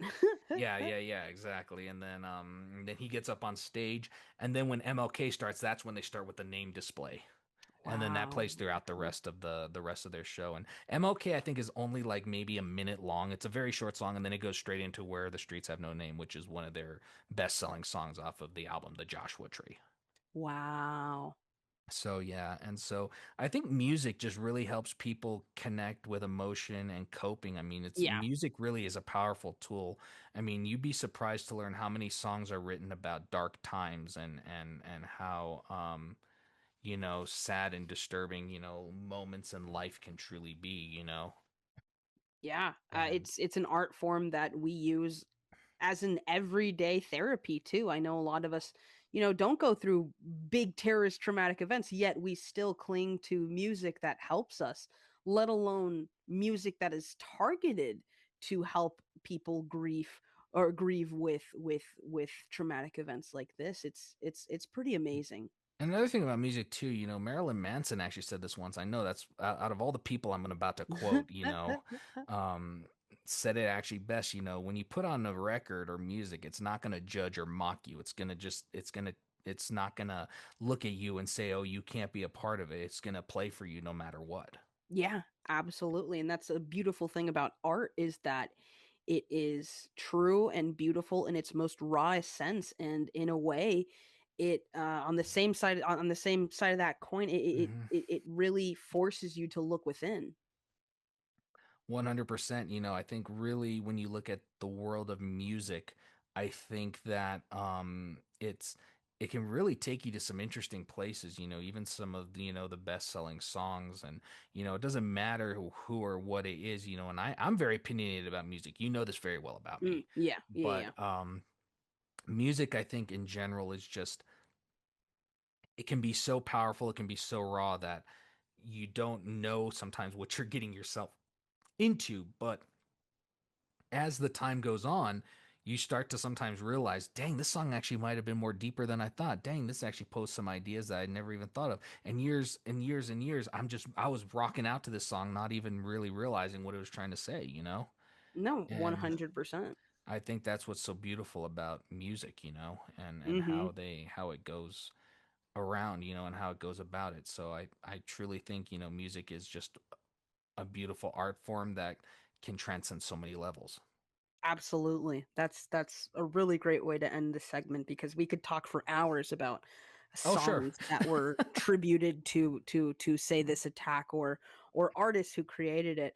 But more so when it comes to a different medium, let's transition over to books because just Oh like my music, gosh. just like movies, just like TV, books were a place where we could escape from reality for a second and create it ourselves in our with our own imaginations and whatnot, and to use that vessel as a means of community, as a means of unification, of tribute, commemoration, patriotism. It is the outlet that you would assume was the most impactful, but arguably you can't really quantify which art form was the most impactful, but books were definitely up there. 100%. I know you've got a really good example with comic books, especially Yeah. because a lot of people I don't think realize, aside from Spider-Man in the movies truly having an impact, I think he also had an impact on this day through the comics, maybe even more so through his comic than he did ever on the silver screen. Absolutely, and arguably a lot of the stories behind the intentions, like say of art forms like comic books that are heavily overlooked. You're missing a pivotal point of history. I found this out through reading Michael Straczynski's Becoming Superman Hmm. in 2019. So basically, he was a writer for the Amazing Spider-Man. And right after 9/11, he created what was known as pretty much one of the most famous Amazing Spider-Man, or if not Spider-Man comics of all time, the Amazing Spider-Man Volume 2, Issue 36, because Yes. it literally, quite literally explored the aftermath of the attacks. It Yeah. didn't allude to it, it didn't create something on a minor scale. It was literally the attacks on the Twin Is Towers. that the one that has the infamous black cover that just says The Amazing Spider-Man issue 36? Yep, that is correct. That Wow. is the exact one. And if you are familiar with comics, you will know that the cover art is usually the selling point of said Mhm. comic. And they're always vibrant, colorful, filled with action packed characters or notable Mhm. characters doing something cool and brave. But this was literally just a black paper with the words Amazing Spider Man. That's all it said. And that Yeah, and speaks then for itself. exactly, it just said Amazing Spider-Man. I think in the corner you just see the number 36 to say it's issue 36, and that's it. And that's why it's one of the most notable too, because it's pretty much one of the only well-known comics that dared dared to not only touch upon this very hard subject matter, but also visually show that it was going to be different than its normal newsstand issues. And it explored the aftermath Mhm. through the perspective of Spider-Man and other Marvel characters, even Marvel villains. To give you perspective, it had Spider-Man and Captain America and even Doctor Doom, arguably the most Doctor infamous, Doom. powerful, evil being in the Mm. Marvel universe, Oh yeah. coming together and talking about how awful this terrorist attack was. Doctor Doom even sheds a tear, if I'm not mistaken, saying, Oh man, saying something like even the worst in humanity like falls on. I forget what he says, but like he even sheds a tear, and for somebody like Doctor Doom to be shedding a tear about terrorism, when in a sense you could argue that he's a he's the terrorist biggest himself, terrorist. Yeah. that says something. That says a lot, especially to young readers who still aren't really grasping what happened, and even to well versed adult readers. Being able to see one of their favorite mediums talking about this is huge, especially, because Spider Man and other Marvel and Captain DC America, I think's in there as well, if I'm not mistaken. yeah, and the these characters, they're never as vulnerable as you see them in the Black Issue. You've Mhm. never seen them vulnerable in the way that they did. And DC did their own thing. The reason why this was created, and from the words of Mr. Straczynski, he said, in the months after the events of 9/11, Marvel Comics needed someone to say something about the events. That someone was Peter Parker, who was a New Yorker who most deserved to stand on that stage. My job was to figure out what he would say once he got up there. And him even noting that Peter Parker, Spider Man, is this figure, this beacon of light for New York, and that he was the only one that would be able to speak on it just further proves our point that we were trying to make earlier in the podcast, that Mhm. Spider-Man is seen almost as this face of liberty for New Yorkers. Yeah, I mean, really kind of when you look at it, it's wild to think that, Marvel Comics responded in probably one of the most humane ways that they could, and It it really almost did. kind of provides that feeling of like, Peter Parker and Captain America are probably thinking, we were here, we were trying to do something, and we couldn't even save half of the people in this thing. And Absolutely. and I kind of poses the question of like, could they have made a difference if they were real and were really there? And the sad answer, I think, even from the comic goes to show is that no, they couldn't save everyone. This Yeah, is probably yeah. one of the few times that they failed. But it also shows But it children shows. Uh-huh. that, oh, my favorite superhero probably wouldn't have stopped this. So this is serious. Yeah, it's kind of like going to show that even the world's mightiest heroes couldn't have stopped it. And to Yeah. see that, even villains like Doctor Doom are feeling it really hits on a whole nother level Yeah. when it comes to that. And the fact of the matter is, I think Doom's more perspective is his quarrels, I think, are usually with the Avengers and all the other heroes and everything. I mean, yeah, what he does affects a lot of people, but I think when you look at what happened with 9/11, it attacked just random innocent civilians. And I Absolutely. think And it that's, shows that even Doctor Doom wouldn't stoop down to that level. yeah, I mean, like, even though unfortunately I'm sure innocent people have gotten caught in his schemes, I don't Yeah. think he's ever directly targeted. I don't Yeah. I don't think. I mean, Yeah. please correct me if I'm wrong. I'm sure I could be, but normally he doesn't just target innocent civilians the way Al Qaeda did. Yes, yes.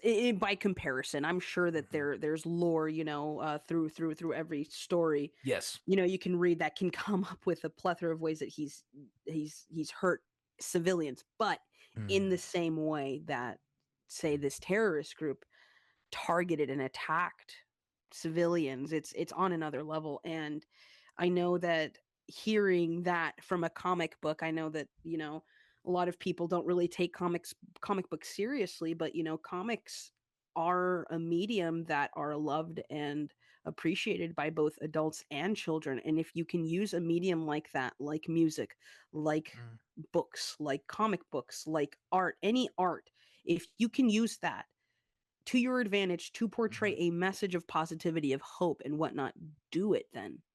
Do it. Yep. Absolutely 100%. I think um DC actually did have one, and it was called 9/11 Artists Respond Volume 1. And basically it tells stories from around their short story single print from a wide variety of artists describing the events with the different heroes involved in certain Yeah. ways.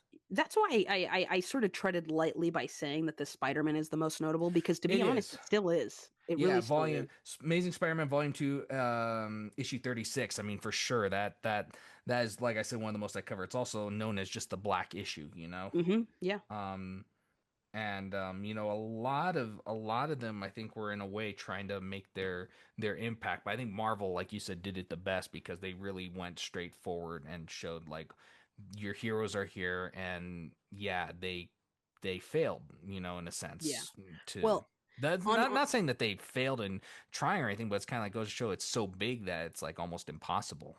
Absolutely. And Becoming Superman by Michael Straczynski is Mhm. a nonfiction book, and Oh yes. I highly, highly recommend reading it, especially on the theme of hope and resilience. Hmm. That book definitely resounds that sentiment fully from cover to the end. So, Yes. if you want to know a little bit more about how exactly Straczynski grew up and then what basically catalyzed his comic ventures, I highly recommend reading it. And then I also highly recommend checking out the Black issue because it Mhm. is haunting. If you can find it. Oh, you can find it online. Oh You really, you can can still find find it? Yeah, you can find panels online. Oh, okay, okay, okay. Especially like sites like comicusa.com, things like Oh, that. true, true, true, true. Okay. But I do have to warn you, it is dark. It is very dark. It is, but it's a necessary dark, Exactly. um, for what happened. But no, it's definitely, it's an incredible issue. I haven't read it fully, but I've read the first couple pages of it, and it's definitely haunting from the get go, Yeah. and such. But a couple books I kind of wanted to touch on where I have two examples of just actual books. I appreciate you for covering comics because as much as I love comic books, I'm definitely not as versed in the comic lore as you are. So I'm Mm. glad that you were able to find those. But the two examples I have, the first one I have is Extremely Loud and Incredibly Close. I'm sure many of you who have been through high Mm. school have had to read this book at some point, or it was an option for you to read. It's an incredible story of a young boy whose name by the name of Oscar, and basically he's trying to come to terms with what happened as his father perished in the Twin Towers. Oh, And wow. it's basically the whole thing is his dad.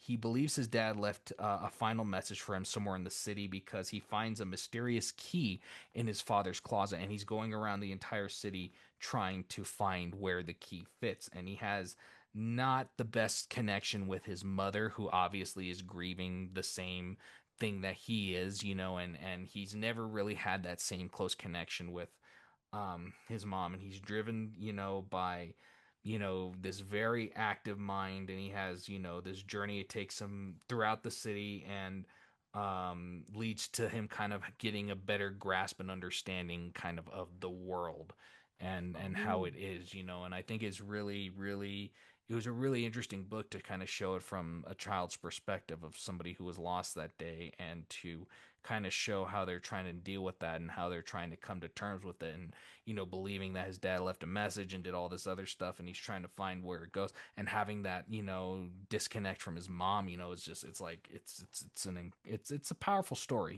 that is heavy. That's heavy.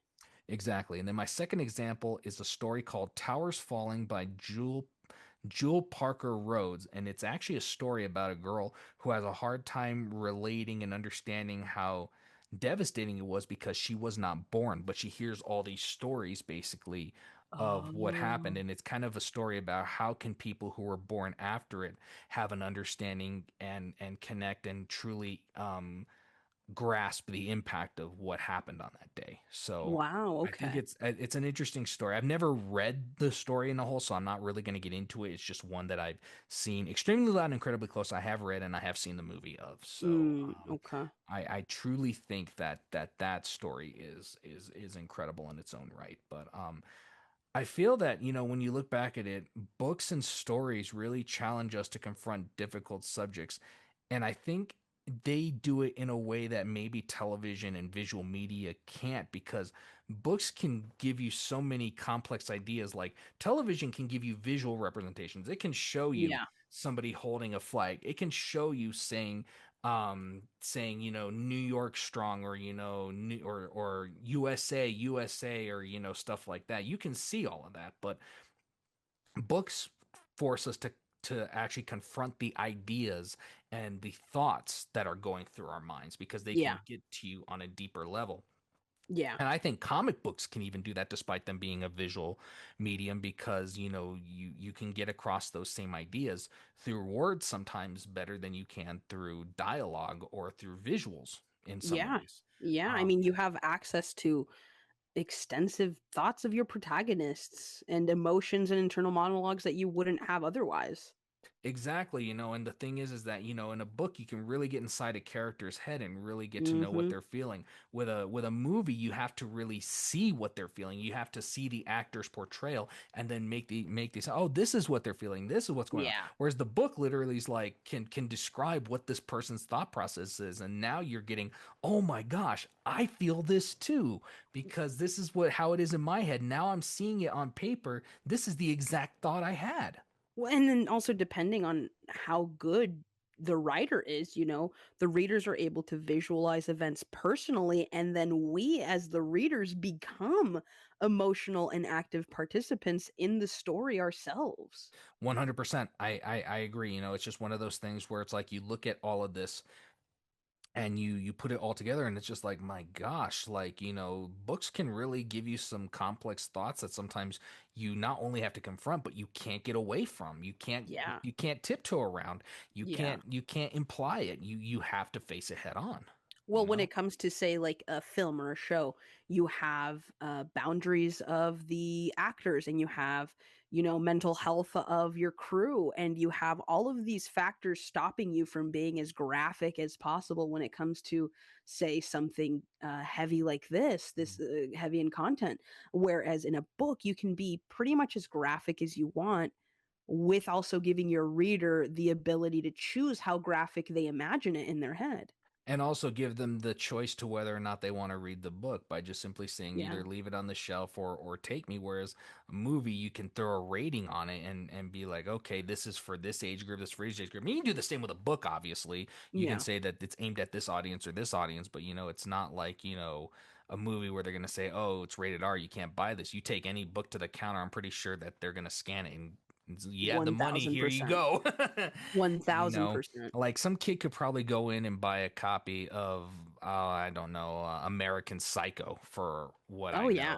know, and they'll still sell it to you. You might get a weird look from the cashier, but I mean, they're Yeah. still going to sell it to you, because like there's Yeah. nothing banning you from checking it out. Even comic books, I think, have a rating system to where it's like, oh, if it's a 18 comic, we can't sell this to you. Yeah, no, they do. It's For usually rated T or rated G for general audiences, and then you have mature audiences only. And for comic books, yeah. you bet your bottom dollar that you're going to be asked to show your ID. Yeah, I mean, like, if a kid tries to go to the counter with an issue of Marvel Zombies, there's no way they're getting out the door with that, you know? Or something to that effect, whereas the novels are a little different. But I'm not trying to say that, that's something that's a big thing. But I guess what I'm trying to say, the point I'm trying to make, is that you have so much more freedom with books, and you can get to a bigger audience in a way through books. I mean, Yeah. yeah, of course, visual media, more people are going to watch that and stuff, but books, you can get these ideas through a lot more fluid and quicker, and Yeah. get them out on the page, and now people know exactly, oh, this is what you're talking about. This isn't what I saw from the portrayal of this person, or if I Yeah. did, I couldn't figure out if that's really what they were thinking, but now I Yeah. know what they're thinking because I have the source material. Yeah, there are more nuances in visual mediums just because it's left to your own interpretation. But Yep. books allow room for interpretation, but really give you the idea that the author was trying to put off. 1000%. I think that that's beautiful, to basically say, because really, the author has different may have a different meaning of what this meant or this meant, but really the reader gets to choose if that's how they interpret it as well. Yeah, and any of these mediums, I realized even upon research, I've learned a lot. I've learned a lot about the human resilience. I've also learned a lot about how we as a society sort of rely on artistic endeavors in order to understand the world. Even the most darkest recesses of our minds, we're able to wrap our heads around things because of art itself.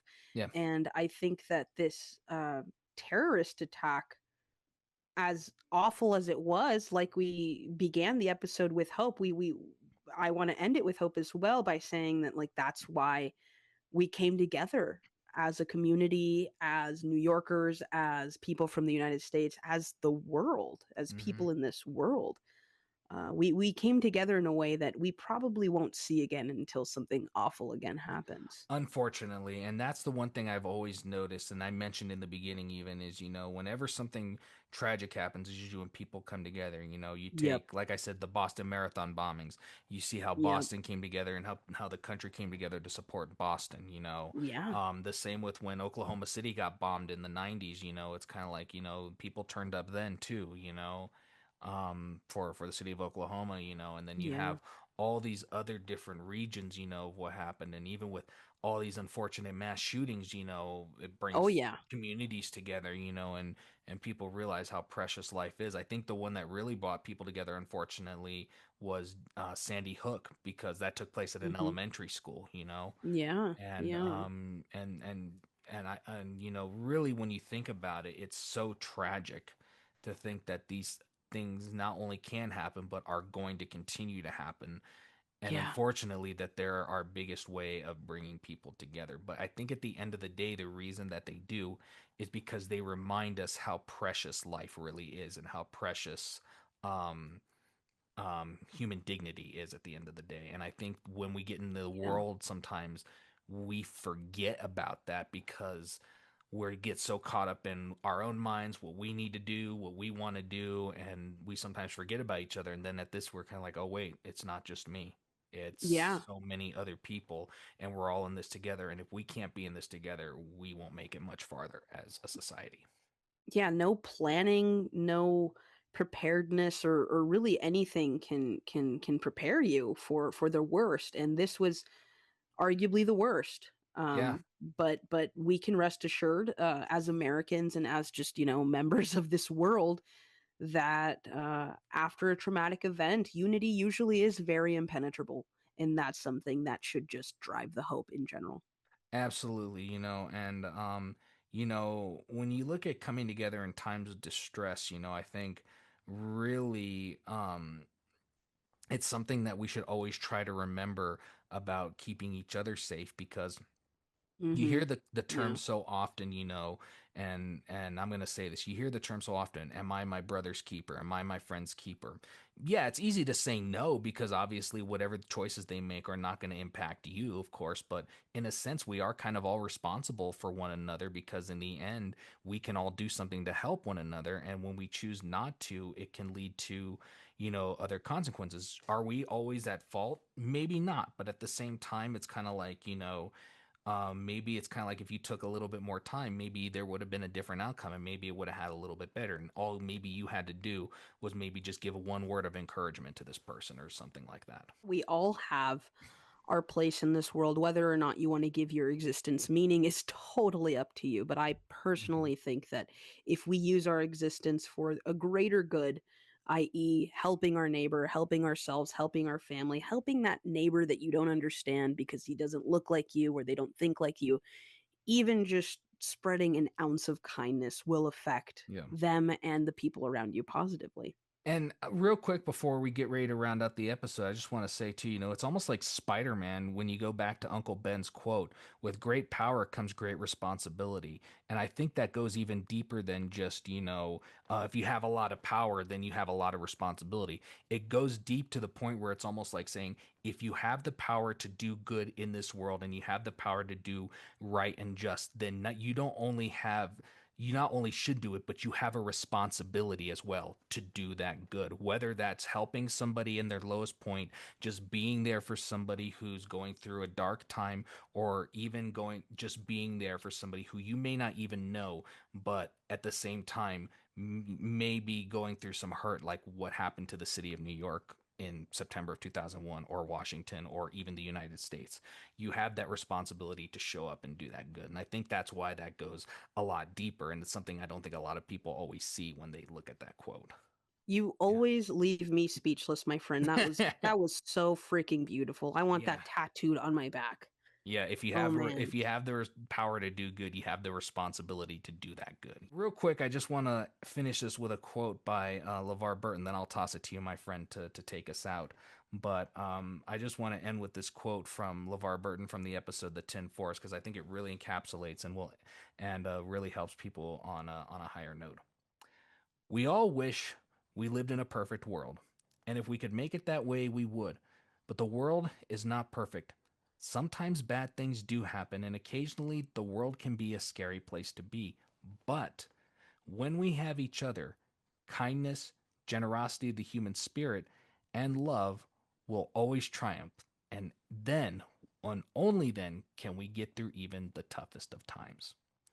Thank you all very much for listening to this very special episode of Rewind Room. And my friend, I will let you take us out. Well, thank you for that really heartwarming and transcendent quote. And I hope that you all can leave today on a lighter note. I know this topic is a little bit heavy, but I just wanted to say thank you for joining us today. September 11th, 2001 didn't just change our world, it changed the way we tell stories about it. From news coverage to television, film, music, and literature, the media became a lens through which we collectively processed grief, fear, and resilience. Networks, writers, and creators had to navigate how to portray tragedy responsibly while still honoring the truth and the human experience. Looking back, we can see how 9/11 reshaped media narratives, from children's programming offering comfort to music and literature providing reflection to news coverage that tried to keep us informed without overwhelming us. These shifts remind us that the media doesn't just report the world, it helps us understand it, make sense of loss, and imagine hope. We encourage you to continue thinking about the stories we consume and how they shape our understanding of history and humanity. Thank you for listening and for exploring with us how media itself became a part of a larger story, the story that is September 11th. I'm Ramona, I'm John. and we'll catch you on the rewind. Catch you on the rewind, folks. Take care.